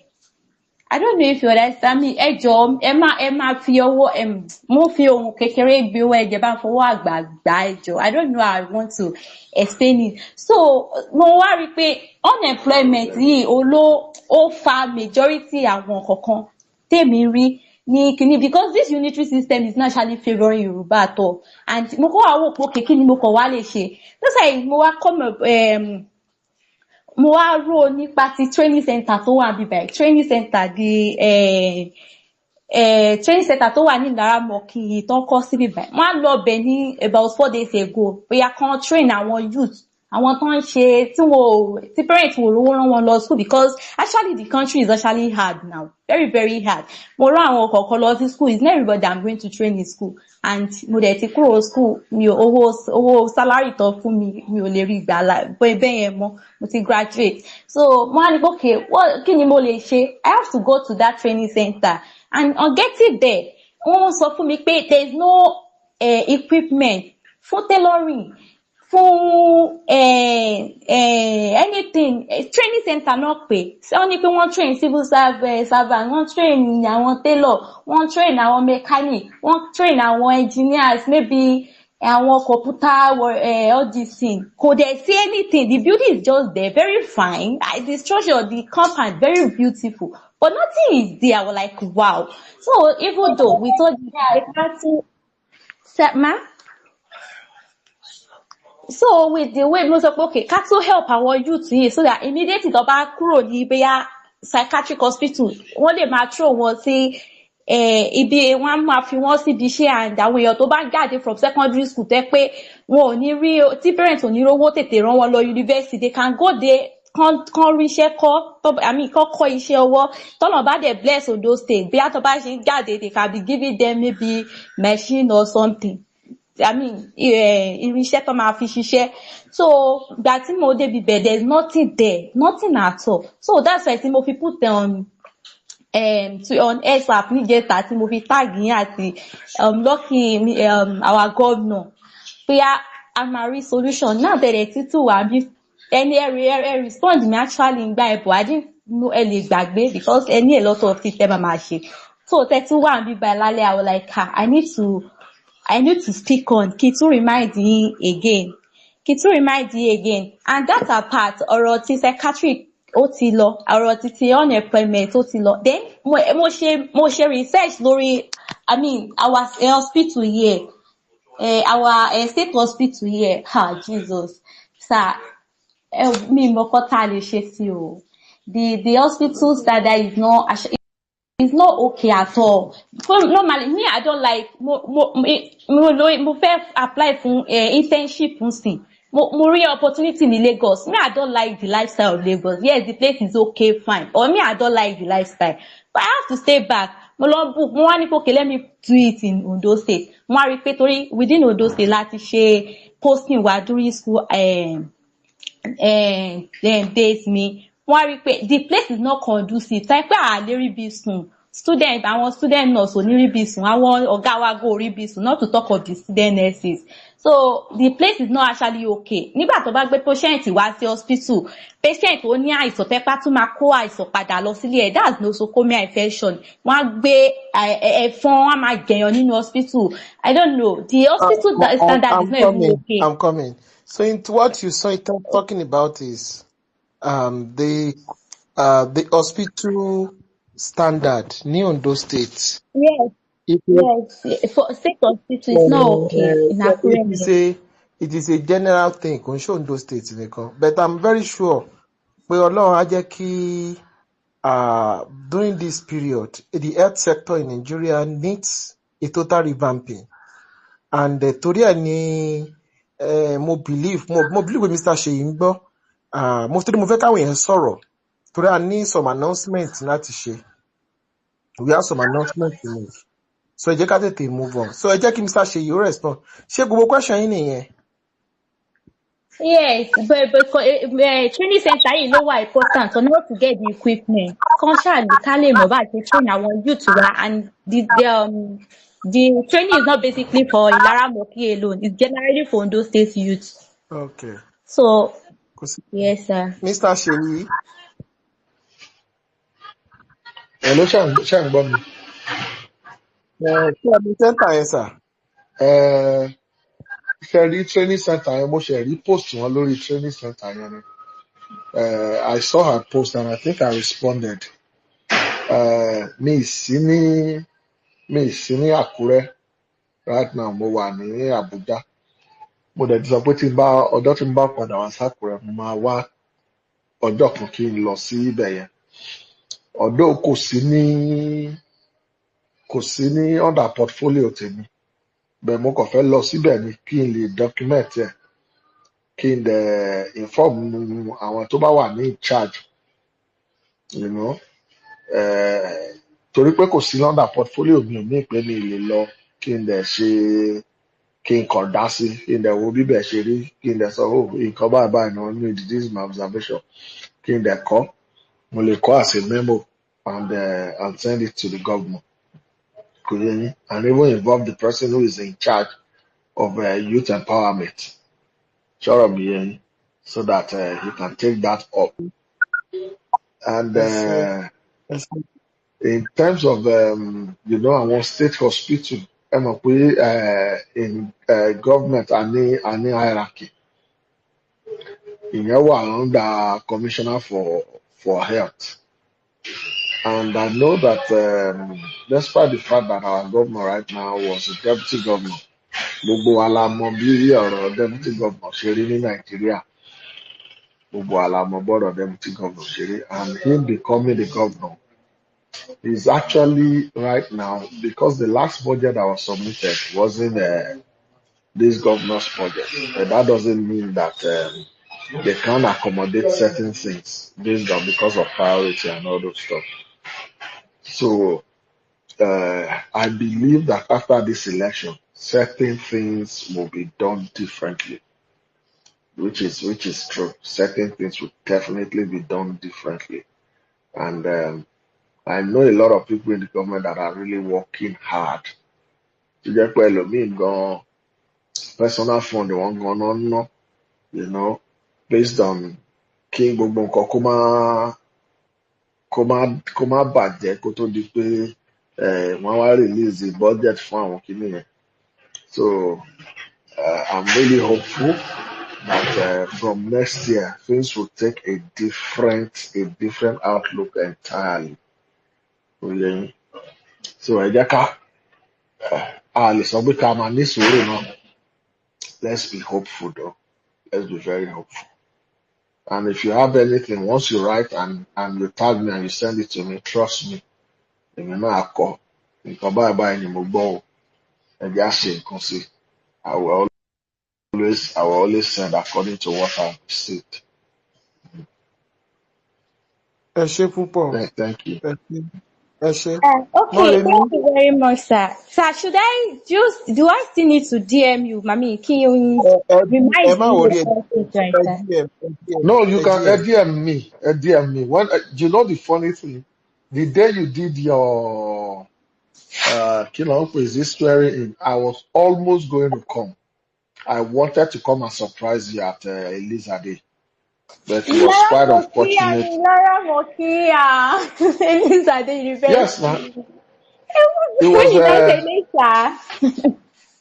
I saw your post. You didn't, I saw your post concerning it, and I just wanted to come, but unfortunately, I had other engagement that took my time. If not, I would have been there that day to surprise you. Our next one is coming next month. Another one is coming next month. I will see you, sir. My convocation is Just Ẹ next jẹ́ ká month. ẹ jẹ́ ká move on. ẹ má worry, ẹ kàn jẹ́ mọ̀ ń pa. Let Ẹ me ṣé just know the date. Lágbára ẹ Ọlọ́run, ṣé màá yọjú síbẹ̀. ẹ ṣé. And sir, one more thing, sir. I'm working on one proposal on drug abuse. So, Mama DM you for that. Sir. I would like you to get involved, like to carry you along on it. Kò Okay, ẹ sí ṣé. wàhálà, kò sí Yeah, wàhálà, thank you Ọlọ́run á very ràn wá lọ́wọ́. Ẹ ṣé. Amen. Mọ́remí, please, you are back 2 minutes so that Jagunlabi Aṣíwájú can also speak.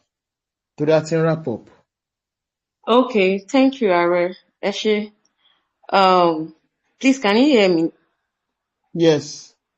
Okay, so I want to say that all I care about is a thriving Southwest and a thriving Nigeria.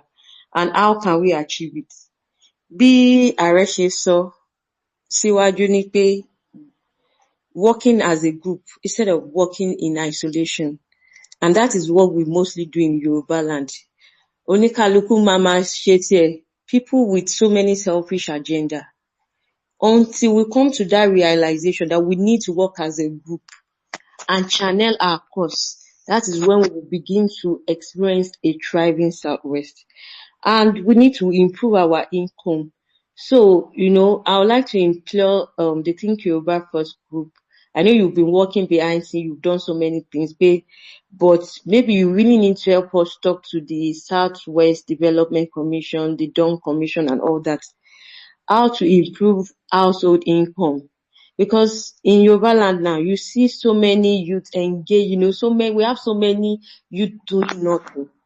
And one factor that I see is, number one, the unemployment rate in Nigeria is high. But nowadays, àwọn èèyàn believe pé when you do jobs that our parents were doing in the olden days, that they were able to build houses, they were able to train their children to school, to be successful children.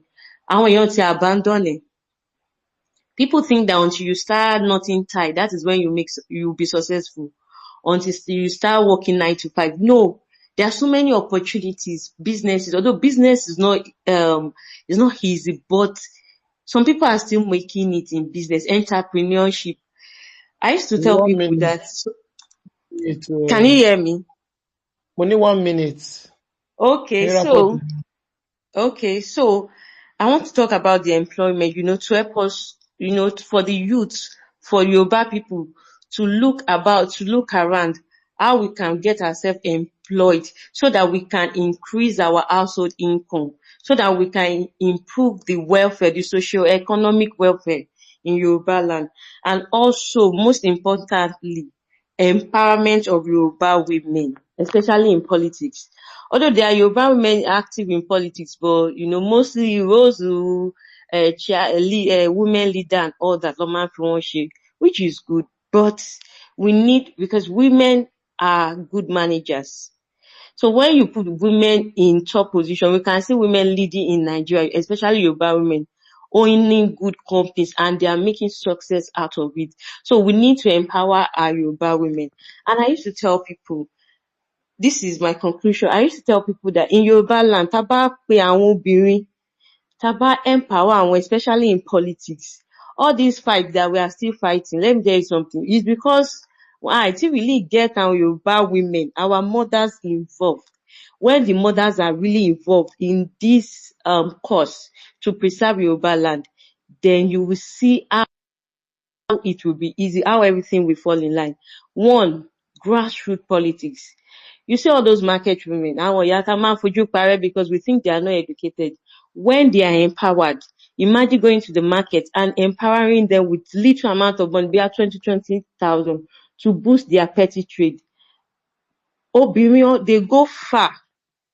They will tell their husband, they will tell their children what people are doing for them. Ẹni báyìí báyìí o, ó ṣe wá ní kíní o. When the next election is coming, they will tell you that the children will be grateful that you helped their parents. They will vote for you, even the husband. That is the power of a woman. Kí lẹ rò pé church ṣe máa ń develop? Àwọn wo ló máa ń pọ̀ jù ní church? Obìnrin. They bring the gospel to their family and they convert all their family members. Until we learn to really involve Yoruba women in this cause to preserve our land, in our politics, then we'll still be struggling a little bit. But when the women are really brought in, I believe everything will fall in line very easily for us. Thank you very much. Wow. Wow. That was brilliant. Ẹ ṣé púpọ̀ o. Ẹ ṣé púpọ̀. Ọlọ́run á wà pẹ̀lú yín o. Mo rò pé ẹ kọ́ sílé ń tẹ́ ẹ kọ́ yẹn. Jagunlabi, 2 minutes. Àti Ajírọ̀ tutù. Ẹ má bínú. Parí sọ̀rọ̀. Ẹ káalẹ́, mo kí gbogbo ilé o. Ẹ ló ṣe ń gbọ́ mi. Yes. Loud and clear. Yeah, so orúkọ mi ni Túnjí Ọlábọ̀dé. So I will say that I come late to the party. So, and kí n tó go any further, I want to thank you, Mr. Arekurumi. You're doing a very good job. In fact, I came about your post about a couple months ago, and that was actually one of your posts that I saw on Twitter. Was one of the things that triggered me back into my old ways long before I left Nigeria. And then the election, last presidential election, I will be honest, I wasn't a supporter of, when I was in Lagos, I was a politician, not politician, but I was active in politics. But I left Nigeria around 2004, and I just forgot everything about Nigeria, everything I went through, my education and everything. And when the election was about to start, I didn't have any horse in the race. I didn't care about anybody. But what triggered me was when I started seeing the amount of hate, tribal hate, that was being directed to Asiwaju Bola Ahmed Tinubu. And I was like, this is not just an election. This was like kind of an attack. If you are going to attack a political opponent, you go directly to their plans, their political plans, political agenda, whatever, not their tribal background or anything. So that was how I started paying attention to what people are saying. People like Are No Nonsense and every other person, Think Yoruba and everything. I was like, then book experience here, bring me back into my own personal experience. So, mo ti listen sí gbogbo nǹkan tó ní kálukú ti sọ lórí space yìí. But ibi tèmi máa try láti bring you into is the solution. And my observation, based on my experience from way back, I believe that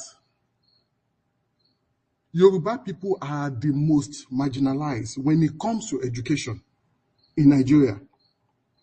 We can always say that Awolowo created free education long time ago, long before anyone else. But because of Awolowo's success, Awolowo's achievement, they use our own leaders, past leaders' achievement to punish us. But I don't know if this has been discussed before, because this is my first time on any space. I mean, maybe my second time on the Twitter space. I usually don't, I'll be like, I don't have time. But now I think I have time. I have to create time. I want to be part of this. So, Moti observe these inequalities a long time ago. Kinto, in secondary school, around 1994, mo fẹ́ wọ university. My own personal experience. Èmi lọ sí school lẹ́kọ̀ọ́. Ní Lagos, I'm from Lagos Island. I'm at Italagba. I'm a Lagos Island person. So I went to school on Lagos Island. So mo fẹ́ wọ university. Then, out of curiosity, mo kàn fẹ́ kó lẹ́kọ̀ọ́. Mo fẹ́ lọ jìnnà. Mi ò dẹ̀ fẹ́ lọ sí Ifẹ̀. Mi ò fẹ́ lọ sí Ìbàdàn. Mo fẹ́ lọ sí ibi tó jìnnà. So Abuja was the new capital. I wanted to go, let me go, develop connections and everything. So, and University of Abuja was still a new university. I decided to go to, apply to University of Abuja. I did my JAM and everything. Nígbà tí mo débẹ̀, I applied for, international law and jurisprudence. I think it was the only University of Abuja that offered that course then. International law and jurisprudence. So the cutoff, the JAM cutoff was about 255, and I had about 251. So we call me a senior list, but mo law anyway. Mo débẹ̀ pé okay, I will go and talk to one or two people. This is the place I want to go to school. Mi ò ní choice. Mi ò tẹ̀ fẹ́ more choice in me. For just between 255 and 251, they have to take me. I mean, the Mopa Abuja gone ni kilo demand ben. So, Modebe, I saw a lot of people, one way or the other, mo meet àwọn Yorùbá ńbẹ̀ tó gbà mí sílé ní hostel tí mo bẹ̀rẹ̀ sí ní gbé, or my meeting, whatever. So, along the line, mo pàdé inú room tó ti accommodate me. Mo pàdé ọmọ Igbo. His name was Chibike. Mo pàdé, èmi ní 5, in fact, kò ṣe 5 credit, mo ní 9 credit. Mo dẹ̀ ní 251 JAM score. So mo pàdé boy yẹn ó fún ní admission sínú room yẹn tí mo ti pàdé Yorùbá guy tó gbà mí sí tó kàn accommodate mi pé mo wá admission. So ó dé ó mú admission letter dé right from Anambra, ó send admission letter sí. His JAM score was not up to 200, below 200. He did not have 5 credits, only 2 credits. Christian religious study àti Igbo language. Wọ́n dẹ̀ fún ó dẹ̀ ṣe screening kankan wọ́n gbà wọlé, so ó máa ṣe use of English or láti lè make up láti ní English. Ó gbà as a law student, ó máa study international law. I was shocked. Wọ́n admit her as a student from a educationally less privileged state. I was just about age 18 nígbà yẹn. Bẹ́ẹ̀ni ṣe bẹ̀rẹ̀ sí ní ìrò ní pé, hold on o. He was a very nice guy o. We became friends. Money they sent admission letter to you from Abuja here to Anambra. You only had 2 credits. A Christian religious study and Igbo language. I showed him my results. I had 9 credits. All my 9 subjects, I had everything. My JAM score 251, and I was not admitted. So, unadmitted boy, based on the fact that he was from educationally less privileged states. Me, I am not admitted because I'm a Lagos indigene. Lagos is considered as educationally privileged state. Does that mean that I'm being punished for the achievement of Awolowo and Co., and he is being rewarded for the failure of Nnamdi Azikiwe and Co.? And this thing has been happening long before me. And long after me, it's still happening. It's called that Bibo Sheda. Later, mo máa ń wá sí Naija every year. But the man be lọ́wọ́ àwọn èèyàn pé surely man ṣe educationally less privileged state and king. This thing is injustice to Yoruba people. So we are being punished for the achievement of our leaders, our past leaders, and they are being rewarded. The mama gbọ́dọ̀ máa sọ fún wa pé Igbo people are being marginalized, we are being marginalized. Martin, the conversation, how do you mean you're being marginalized? The leadership of the country is not given to the Yoruba people. If you think because Tinubu became president, it was not given to him. He attained that presidential position. Nobody allowed him, not even his political party. He was sabotaged left and right. Financially, politically, whatever, anything. That is number one. I don't know if we Yoruba people have been paying attention to that. Educationally, we are being marginalized and we are being sabotaged. Can I respond to that? Yes, please. Sherry, sorry. These are issues that we're supposed to work on, organize ourselves, study critically on how we are going to solve. You are only talking from that angle. Let me even shock you. In federal universities, in powerful courses like medicine, dentistry, physiotherapy, and all these courses, nílẹ̀ Yorùbá, ẹ lọ wo bá ṣe ń ṣe admission.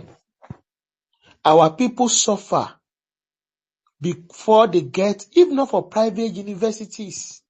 Private universities is where Yoruba people now have more, we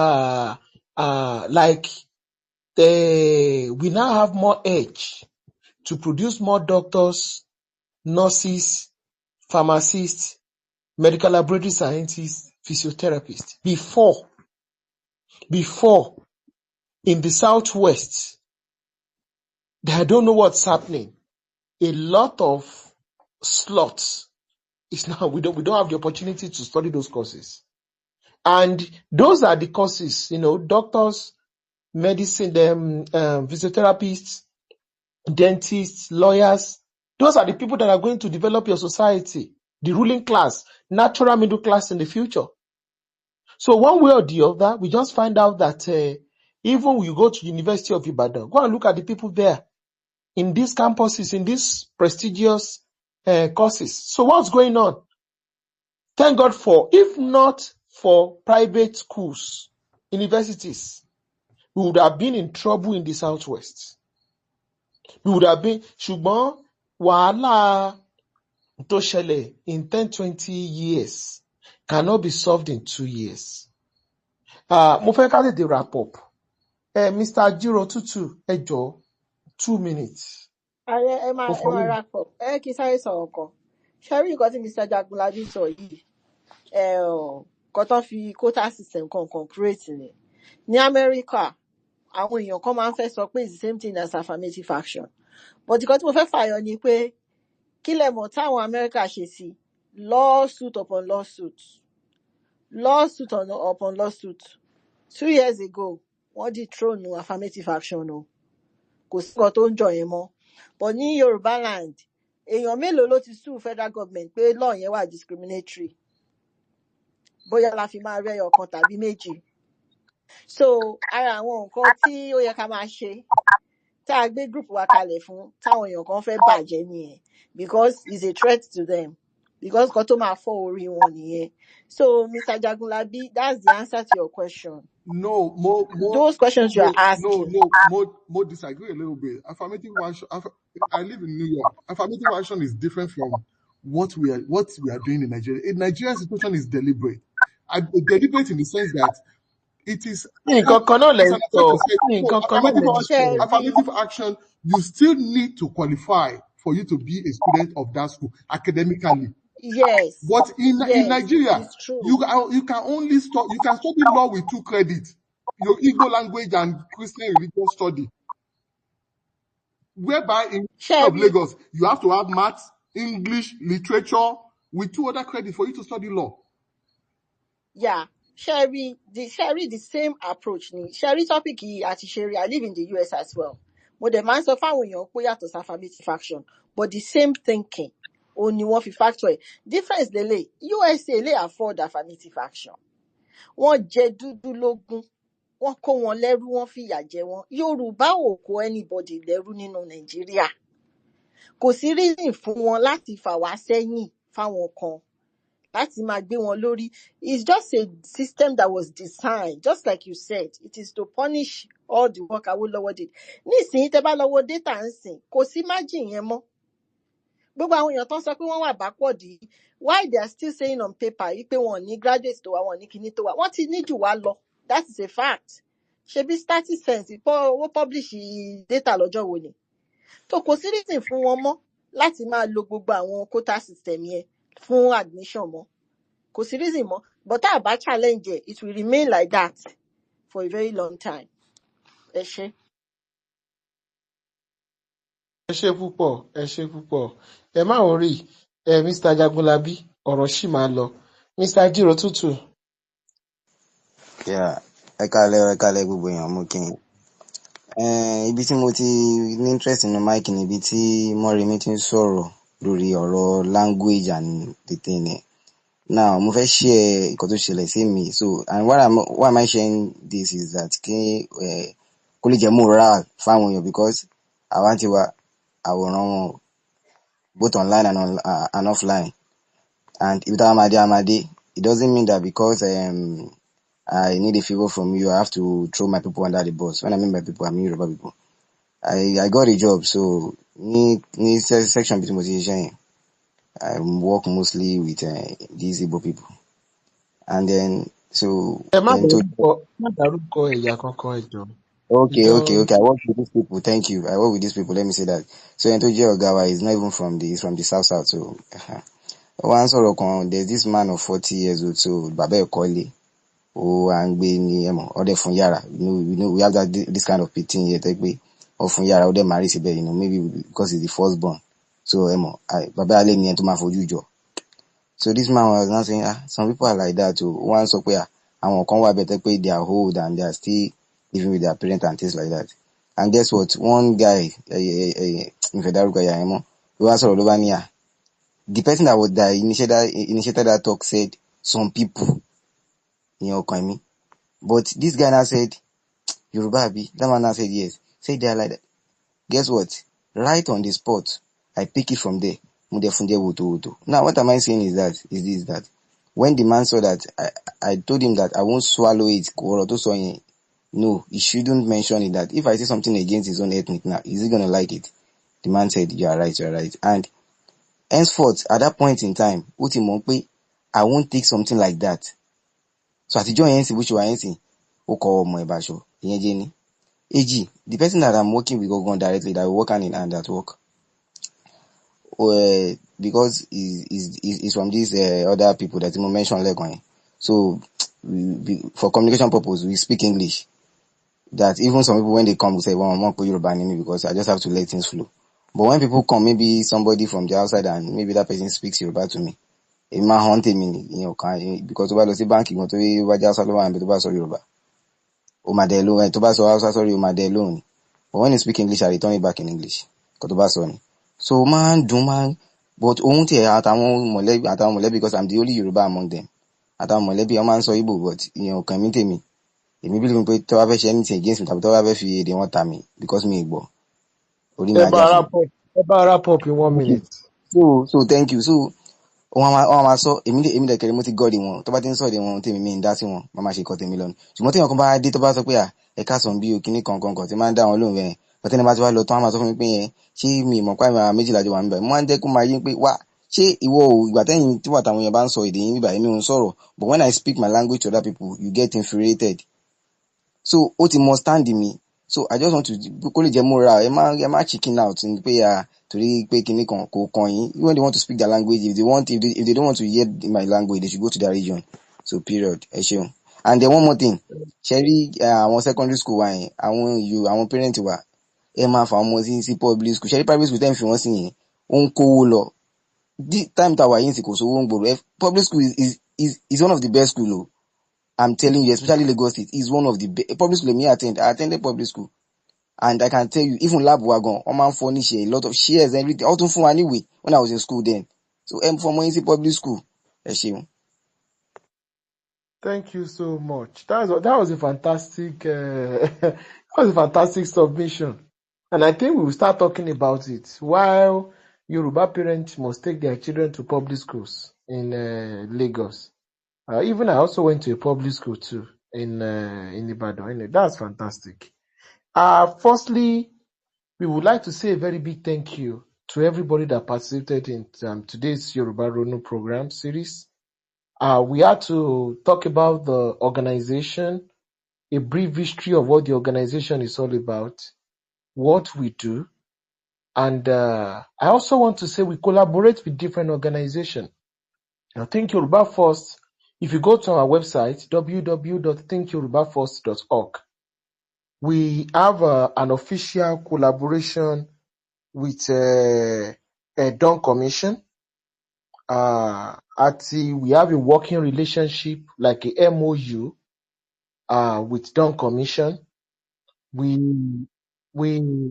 also work with, so if anything you feel, you can write to us on our email. We will always pass it across to Dawn Commission.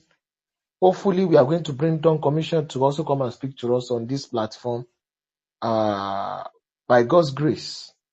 We also work with Afenifere organization. Parafashoranti is, we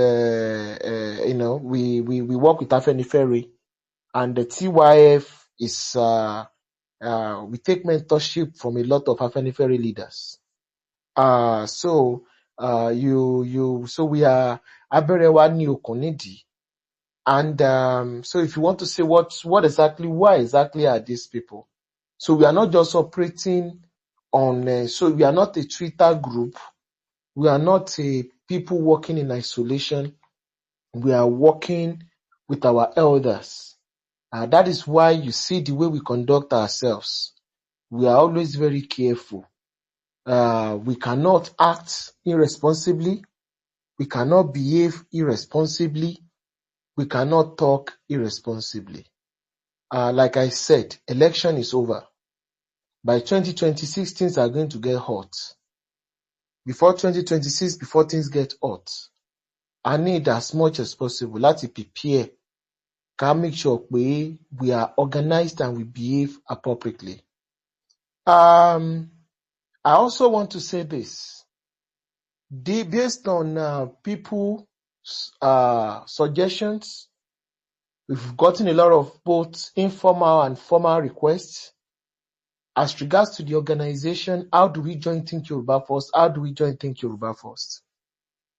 By the permission of the entire executives of Think Yoruba First, the membership of the organization has now been thrown open. So you don't need to pay any form of registration fee. You don't need to pay any form. You do not even have, just indicate where you are. Mr. Jagunlabi, Mr. Olaleye, Moremi, Nosadedu, everybody that are listening to me in the audience. You can go to www.thinkyorubafirst.org and look for membership, how to join.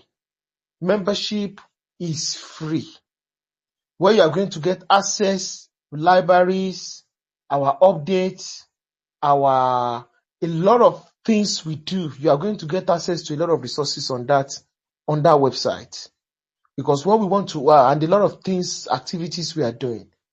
So if you want to be part of us, because what we want to do is to ensure that the majority of the decisions being made in Yoruba land, we all have a voice in it.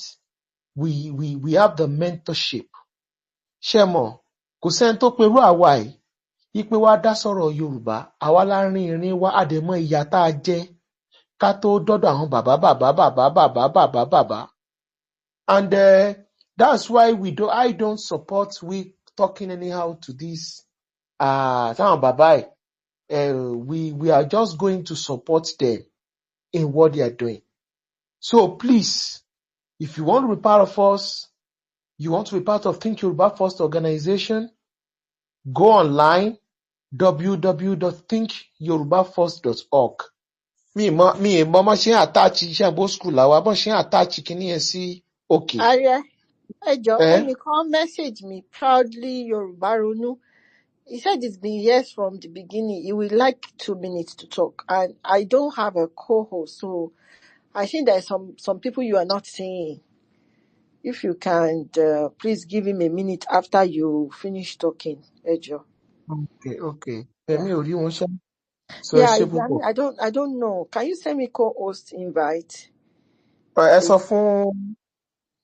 fún Host. Host, if you sọ are fún. there.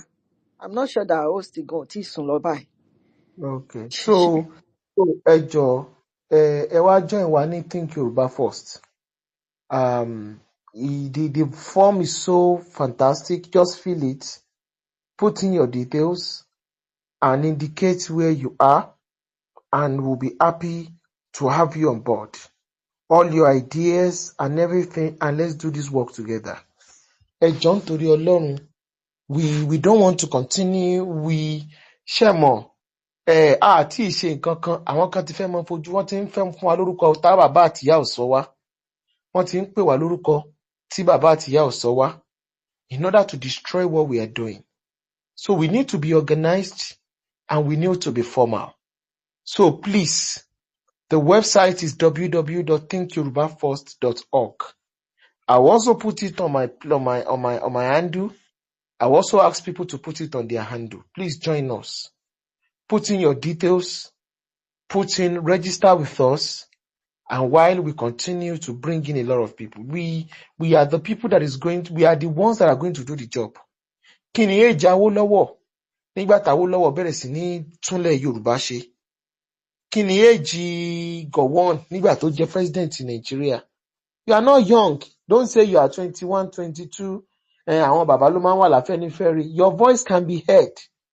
So TYF will give you that platform.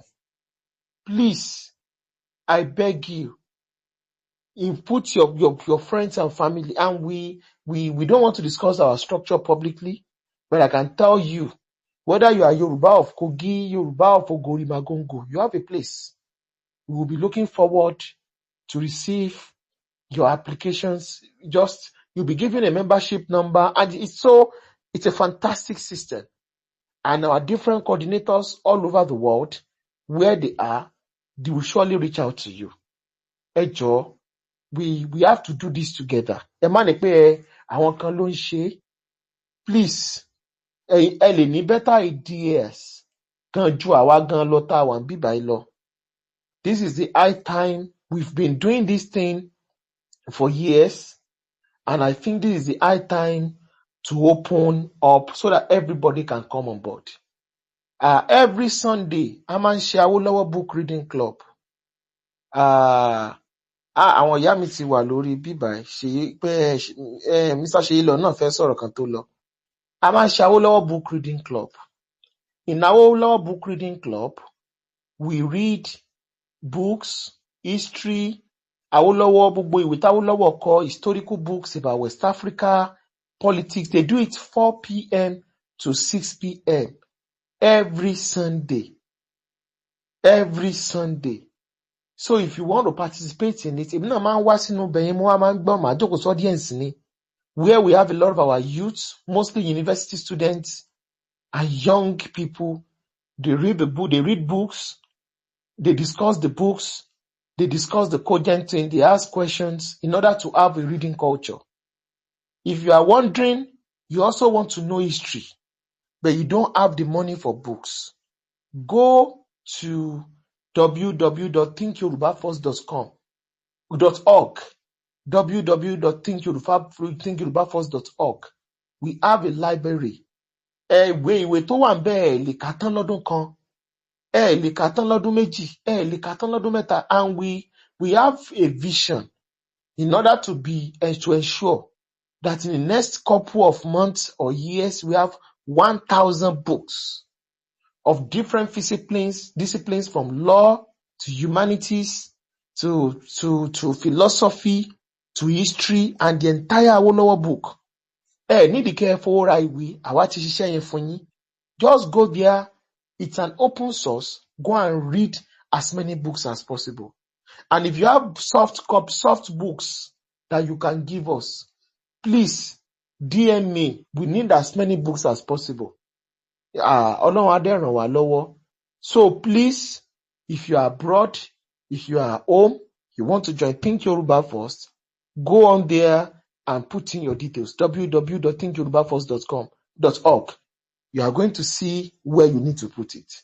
Ọlọ́run á dẹ̀ ràn wá lọ́wọ́. Àwọn èèyàn ti wá sókè. Proudly ronú. Mi ò rí yín o. Mo ti gbìyànjú láti gbé yín wá sókè. I don't know what's happening. Ìbídùn, can you Mr. Sheyilo, do you have anything to say? Mo rò pé mo rí pé wá sókè. Ṣé láfikún ni? No, ẹnìkan sọ̀rọ̀ kan lẹ́ẹ̀kan tí mo fẹ́ that I wanted Yes, nípa to add something to. The person that spoke about public school, I wanted to say that one of my niece's daughter, who just finished from the public school in Lagos, she just finished her SSC. She got all her 9 papers. In fact, 5 A's and about 4 B's. Lọ́mọ ẹ̀ ní, you know.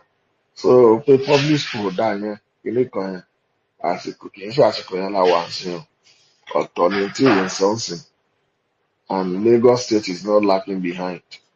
And we also see that in Ondo State and even Ogun State. So public schools are getting better, and we can still encourage them to be better. But we also need people to patronize them. So, it's even an avenue for more interaction and the learning of the language than private schools. Mm. ẹ ṣé púpọ̀, ẹ ṣé o. That's very good. Proudly Yorùbá ronú, mo ti fún yín ní invitation o. Network yín ni o, mi mọ̀ tó ń ṣẹlẹ̀ o. Olórí Ìbídùn, ẹ yọ ìṣẹ́jú méjì. Ẹ ṣeun, Ààrẹ. Thank you for the time. In fact, I didn't think I was more lucky to be able to speak. Ẹ ṣeun. Thank you very much, hosts. Thank you, all the executives of Think Yoruba First. Thank you very, very much, Ààrẹ. Ààrẹ Kurumi, thank you. Ẹ ṣeun. Ẹ ṣeun. Ọgbọ́n yóò ní I don't know, ọgbọ́n yóò ní tán. Àtúbọ̀ máa bá yín. Ẹ ṣé. Àmín. Thank you for always steering the ship in the right direction. I'm very grateful. I'm grateful that, we have someone like you. I'm grateful for TYF. I'm grateful for a time such as this. Because ó yọ Ọlọ́run why it is happening now. Mo dẹ̀ máa ń sọ, ògo Yorùbá ó tún fẹ́ tàn ni, and but we need the light. We need the light, and the light is knowledge. And the knowledge that you keep sharing is immeasurable, is invaluable. So we're grateful. We're very, very grateful. And everything that TYF will do, everything that we'll need to do to be able to take our people to be able to ṣí wọn níyè tán and take Yoruba people and everyone that claims Ife heritage to the place where we are supposed to be.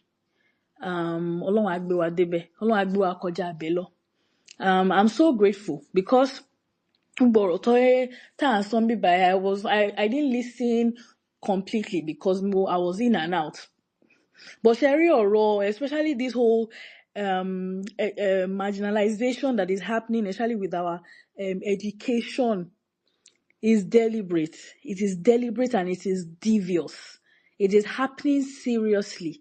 Tẹ́ bá notice gbogbo àwọn midwifery and nursing schools tó wà ní southwest wọ́n ti fẹ́ẹ̀ kú tán. Nobody is funding it. Nobody is doing anything. And these are the people tó ń gbẹ̀bí àwọn obìnrin wa. Ha! This is almost this, I don't know how we are not seeing that this is actually real-time warfare. This is real-time warfare. This is ridiculous. All the nursing schools, all the people that are leading nursing schools in the southwest, they are not our people. There's a reason why the Yoruba identity is distinct. There's a reason tí orí àwọn ọmọ Yorùbá tó wà better than what you will find anywhere. There's a reason even when it comes to our traditional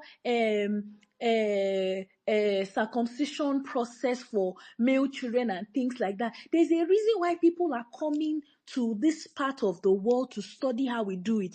And yet, it seems like all of that knowledge is being lost because for some reason, they think that we have already arrived. Ejo, this issue about how we are going to wake up our leaders, we are not most educated anymore, not at all. You can't even get admission truly in the southwest if you're Yoruba again. You can't. Because all our schools are supposed to be, belongs to everybody and nobody. One fling and one more. If you want to get admission into school, you have to go to all these other places. Either you go to the north or you go to the south. And one more school, that is actually the real mixing that is happening. You can't get admission into prestigious schools like UI, OAU, Unilag. You are getting admission, they are sending you far away to Mina, to Zaria, to River State and things like that. And one more, non-sonu, then and one more different places are in Lagos. Then before you know it, after 5 years, they will tell you, well, Lagos belongs to them. This is actually something else. So I'm so grateful that all of this is happening. And Edjo, I want to enjoin everyone that is here. Everyone that is here, please go and register to be a member of TYF. It is important. Iṣẹ́ ìyàwó alálẹ́ṣẹ́. Please register and indicate where you are from. If you're not in Nigeria presently, where is your influence? Where were you? Where do you have influence and things like that? Please indicate. It is very, very important, so that we can start reaching grassroots. We can start impacting lives where it matters. Gbogbo àwọn nǹkan tó ń ṣẹlẹ̀ and all of that. Please, conservatism is clearly a spectrum, Ẹjọ́. Is a spectrum. We all don't have to agree on exactly the same thing. No. But what is paramount, what is key, is that do we agree that Yoruba race kò gbọdọ̀ parun? Yes. Do we agree that our children must have a better tomorrow? Yes. If we agree on some quotient things, all the other things are distraction. Gbogbo àwọn tó ń rojọ́ on different spaces and all, please, that is distraction. The real work, the real hard work, àwa la lè ṣe, àwa la lè máa ṣe. Ẹ ṣeun. Thank you very much, Ààrẹ. Thank you so much. Ẹ ṣé púpọ̀ o. Ọlọ́run á wà pẹ̀lú yín o. Ẹ ṣé púpọ̀ o. Proud Yorùbá dunú. Okay, ó yẹ sọ̀rọ̀. ẹ ṣeun o mi ì mọ nǹkan tó ṣẹlẹ̀ o but mo ṣàdúpẹ́ lọ́wọ́ yín ó ti ṣe é ṣe àmúkọ́ fẹ́ kí gbogbo wa náà lẹ́ẹ̀kan sí bí èmi ṣe máa ń ṣe ẹ kú àpérò ẹ kú àtótónu ẹ kú àìṣọ̀gànù Ọlọ́run á fún wa ṣe o. Nǹkan méjì àbí mẹ́ta péré ni mo fẹ́ sọ màá dẹ̀ sọ ní ṣókí kò ní ju ìṣẹ́jú méjì lọ. Alákọ̀ọ́kọ́ gbogbo ọ̀rọ̀ tá a sọ yìí gbogbo ẹ̀ náà ni ó ṣe déédéé. N tí èmi ń fẹ́ mọ̀ ní kí ni ọ̀nà àbáyọ. what is the way forward? Kí ni ọ̀nà àbáyọ kúrò nínú gbogbo wa la mọ ìyọnu nǹkan tá à ń bá fà mo ti wà pẹ̀lú yín láti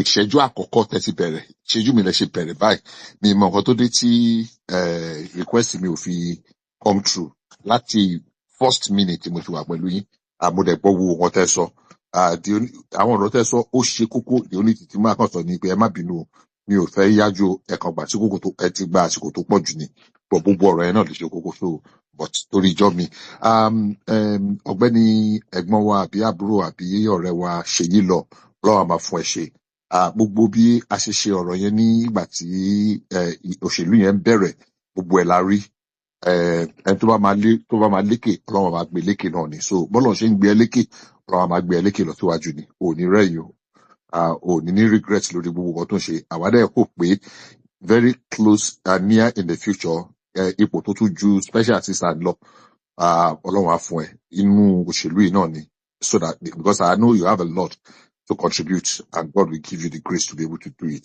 àṣẹ rí àwọn ọ̀rọ̀ tí ẹ sọ towards the last few minutes tí ọ̀rọ̀ tó ṣe kókó ni èmi victim ni mi nínú majority of the ọ̀rọ̀ yìí àmọ́ tí mo fẹ́ iṣẹ́ ológun ló wù mí mo yàn láàyò nígbà tí mo kọ́ fẹ́ ṣe ní àárọ̀ ayé mi ṣùgbọ́n nígbà tí mo lọ ṣe ìfọ̀rọ̀wánilẹ́nuwò ìkẹyìn tí a ṣe ní NDA tí wọ́n ń pè ní NDA yìí mo mọ iye tí mo gbà nínú máàkì tí wọ́n máa ń sọ pé èèyàn gbà mo dẹ̀ mọ tí wọn ò fún ẹni ní ààyè mo dẹ̀ mọ àwọn tí ò tiẹ̀ gbà tó mi rárá tí wọ́n lo kótà ní state mi mo rántí Gongola state láyé ìgbà yẹn àwọn èèyàn mọ Gongola state nísìn mo sọ̀rọ̀ very early in 1980 83 84 so tí mo fẹ́ wọṣẹ́ ológun gbà yẹn mo mọ nǹkan tí mo gbà mo mọ nǹkan táwọn tí ò gbà tó mi gbà bọ̀ wọ́n gbà wọ́n nígbà kan mo rò wípé kó bá lè ṣe déédéé sábà ní ká gbà bí a ṣe gba máàkì tó àwọn ìlú kan wà tí ò tiẹ̀ ní rárá ìyẹn mi ò mind ṣùgbọ́n èyí tó dùn mí jù bẹ́ẹ̀ ni wípé ọmọ tèmi fẹ́ wọ inú yunifásitì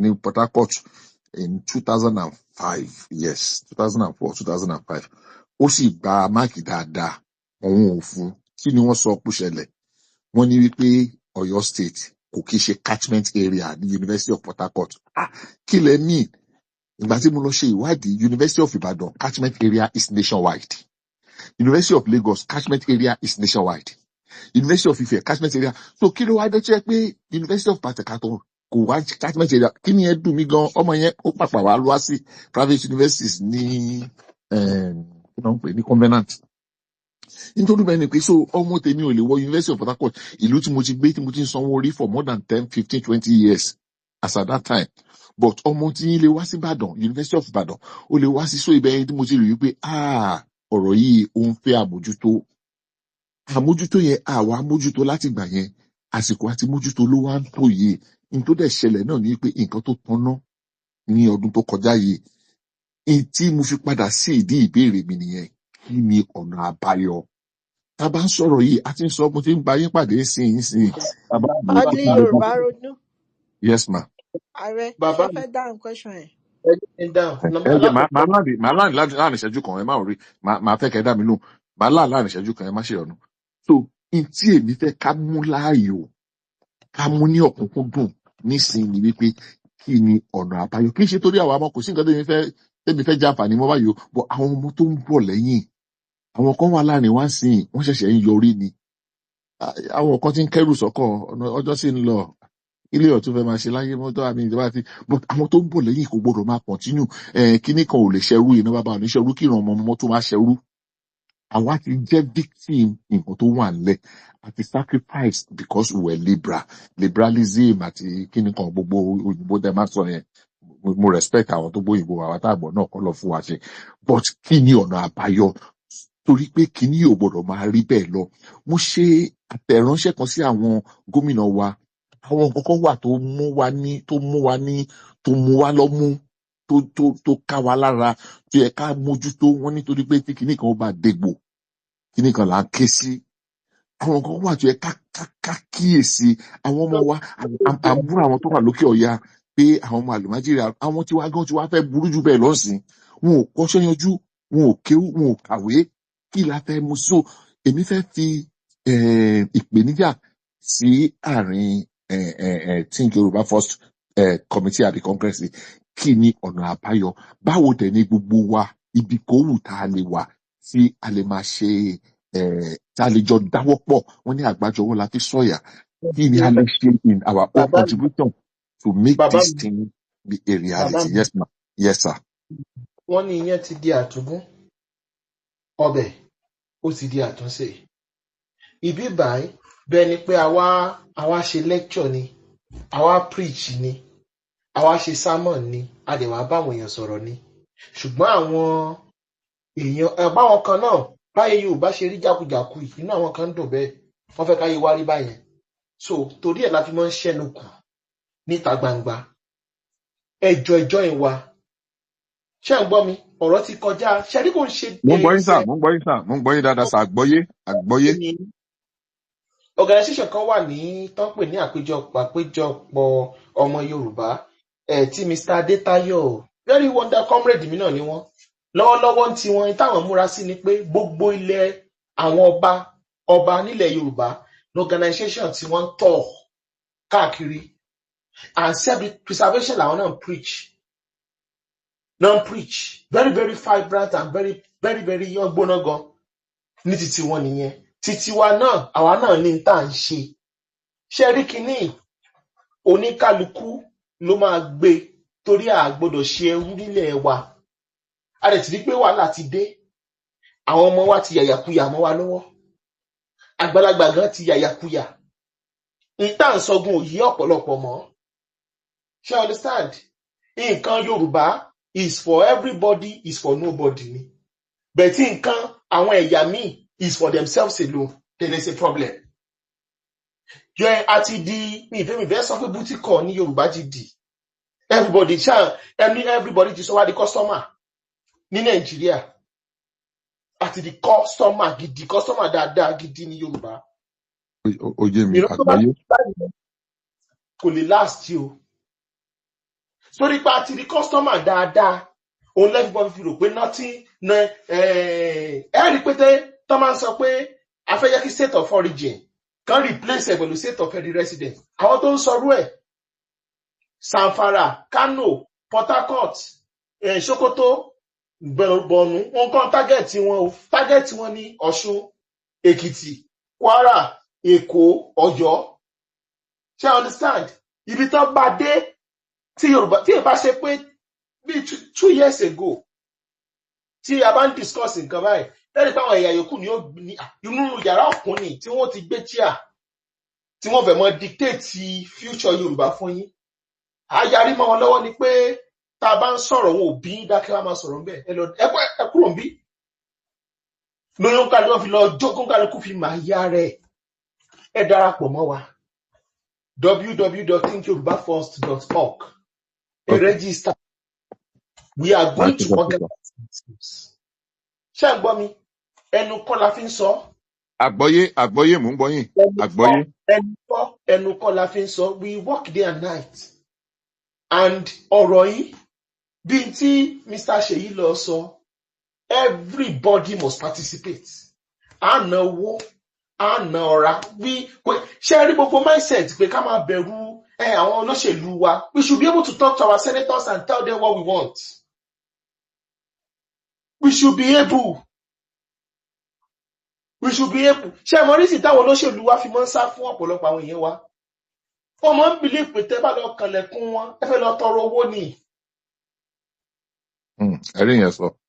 Lórí poverty náà ló dẹ̀ fà á. So we should not be afraid of our political elite.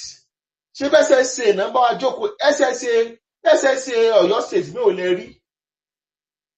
Àbẹ̀kìtì ní ìdárúkọ.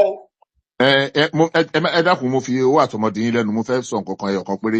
Ẹ jọ̀ọ́ ẹ jẹ́ ká bẹ SSA ọ̀gbẹ́ni Ṣèyí lọ bí ẹ ṣe ní àǹfààní láti bá wa wá yìí. Àwọn míì tó jẹ́ agapá yín ní àwọn ìpínlẹ̀ míì bóyá Ọ̀yọ́ ni o, bóyá Èkó ni o, bóyá Èkìtì ni o, bóyá Ọ̀ṣun ni o, tí ẹ bá lè bá wa pè wá sí orí ètò yìí kí wọ́n wá yànnàná ọ̀rọ̀ àwọn kéékèèké kan fún wa bẹ́ẹ̀ ṣe wá bẹ́ẹ̀ ṣe darapọ̀ mọ́ wa láti bí wákàtí 2-3 yìí tẹ́ ẹ bá lè bá wa invite wọn kí wọ́n wá ká kí a jọ fi ọ̀rọ̀ jomi tó rọrọ̀ pẹ̀lú wọn ká wo kí ni àǹfààní tó lè yọ fún ọmọ Yorùbá torí pé ibi tí a dé yìí gẹ́gẹ́ bí ààrẹ ṣe sọ lẹ́ẹ̀kan iyán ti di àtúngún báyìí o ọbẹ̀ ti di àtúnṣe ẹjọ́ tí ẹ bá ní àwọn irú connection yẹn bó ṣe SA ni o bó ṣe commissioner ni o tí a bá rí gómìnà láàrin wa àbí deputy governor tó bá wá kò tí ì pọ̀ jù tó bá mọ̀ nǹkan tá à ń ṣe tẹ́nìkan lè ṣe àlàyé ẹ̀ fún wọn pé àwọn nǹkan kan wà báyìí tí wọ́n ń pera àwọn jọ wọ́n dẹ̀ wà from everywhere around the world mi ò rò pé ó tí ì pọ̀ jù so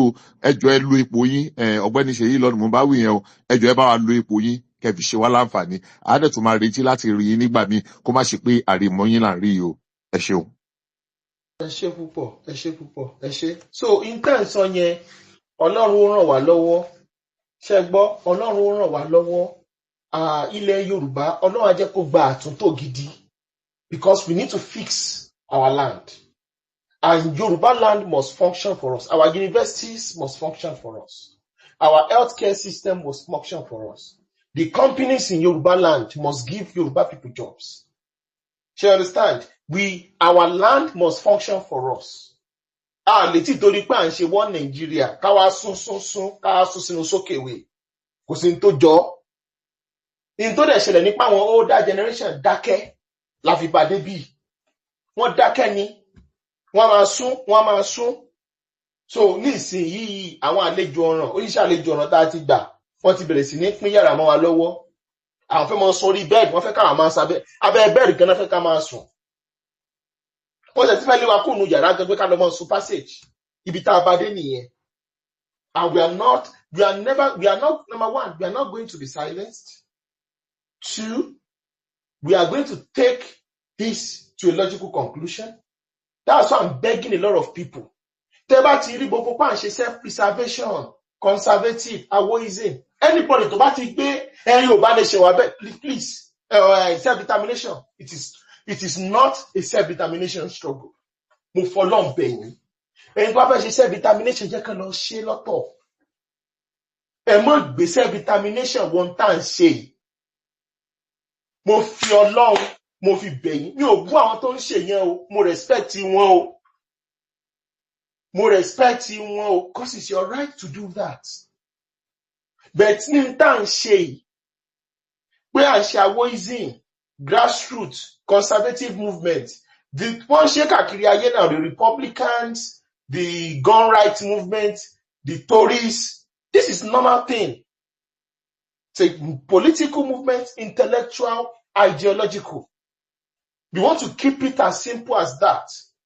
And we are going to consult with our elders. Ṣùgbọ́n pé ẹ fẹ́ gbé lọ kíní kan yẹn ẹjọ́ wọ́n fún yín lórúkọ burúkú tí bàbá àtìyá ọ̀sọ́ yín. And they will destroy the entire movement. They will destroy the entire ideological struggle. Torí ẹ̀ ní bá rí téèyàn bá kan tí ò dá sábẹ́ wọ́n tó bá rí pé mo wá ìdí comment under my tweet is because of you are saying things that can destroy what we are doing. So mo fi Ọlọ́run bẹ̀ yín ẹ jẹ́ ká kóra wa ní ìjánu ẹ jẹ́ ká wà disciplined gbogbo aṣọ kọ́ là ń sá lóòrùn gbogbo ọ̀rọ̀ kan tó bá ṣe ṣe ó náà lákọ́lá gbọ́dọ̀ sọ agbọ́dọ̀ kọ́ bá ṣe ń ṣẹ́nu kù àwa nìkan kọ́ la wà ní Nàìjíríà. Àwọn northerners ò nídìí kan tó mọ ká máa ṣèpàdé ìta gbangba báyìí kan tó sọ self-preservation. Southeast ò ní ìdí ẹ̀ náà. South túmọ̀ tán ṣe. Àwa láṣẹ ń láti rà tá a ti ṣe dín. Tọ́ ẹ pé we don't even know what is happening to us anymore. A bẹ̀ sí pé social media ibẹ̀ náà ti ń bá ti ọ̀pọ̀lọpọ̀ youth wa jẹ́ ń sìn. Làwọn náà la fi múra sí iṣẹ́ tá à ń ṣe. So ẹ ṣé púpọ̀ o.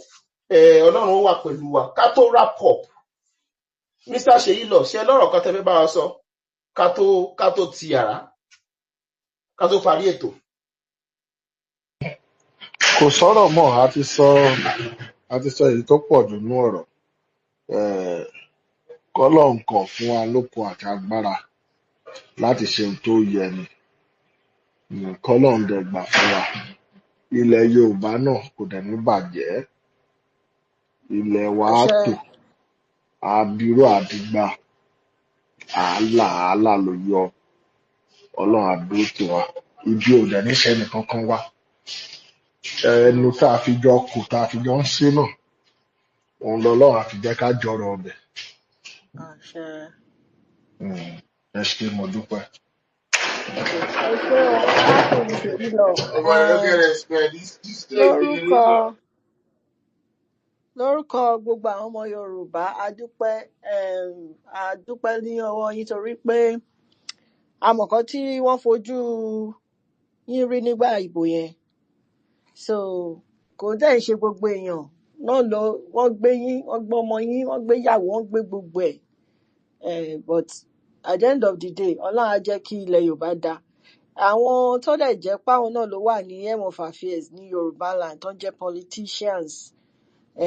Reason tẹ́ ẹ jẹ́ politician lẹ̀ Yorùbá torí ẹ pé ẹ jẹ́ Yorùbá náà ni. Torí pé Yorùbá dẹ̀ ṣì pọ̀ ni. So ó ṣe pàtàkì fún àwọn èèyàn yẹn náà láti ṣe nǹkan tó tọ́, ládẹ̀ ti ṣe ìjọba dáadáa tí ìjọba bá bọ́ sọ́wọ́ wọn. Kọ́ dẹ̀ má gbàgbé ọ̀pọ̀lọpọ̀ àwọn èèyàn kò ń ṣe Ṣèyí lọ nìkan, a lot of àwọn ẹlòmíì náà just individual accounts wọ́n ń ṣe kinní yẹn fúnra wọn, wọ́n dẹ̀ ń sọ ọ̀rọ̀ fún àwọn ọmọ Yorùbá kí tí wọ́n lè dà. Ẹni tó bá wọlé wo ò mọ̀ wọ́n rí o fún wọn lówó òṣè kan, wọ́n kàn ṣe tó pọ́n jẹ́ Yorùbá ni. Ẹ ṣe tó tọ́, ẹ ṣe tó tọ́, ẹ dẹ̀ má dájẹ, ẹ yé ṣe àdájẹ.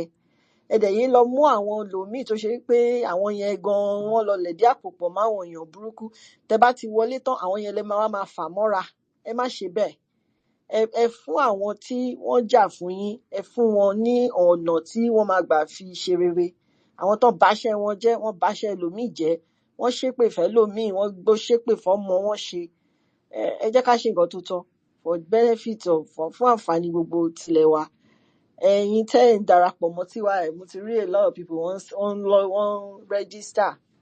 Ẹni tó bá ti fẹ́ wọlé, ẹ máa bọ̀ láti wá ṣiṣẹ́ ni o, kò ṣe pé bóyá kíní o. Tó bá ti pe meeting, ẹ show up. Ẹ dẹ̀ jọ̀ọ́, a ní olórí nínú ẹgbẹ́ yìí, a ní hierarchy.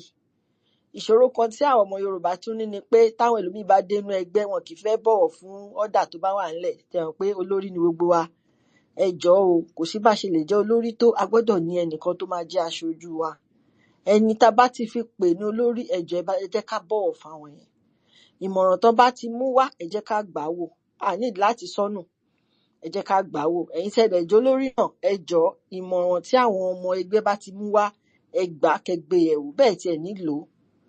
Kò sí idea tó stupid, kò dẹ̀ sí idea tó waste. So kò jẹ́ bóyá jẹ́ níparí ọ̀rọ̀. Ó dìgbà kan náà. Ẹ darapọ̀ mọ́ wa lọ́la fún book reading club. That's it o.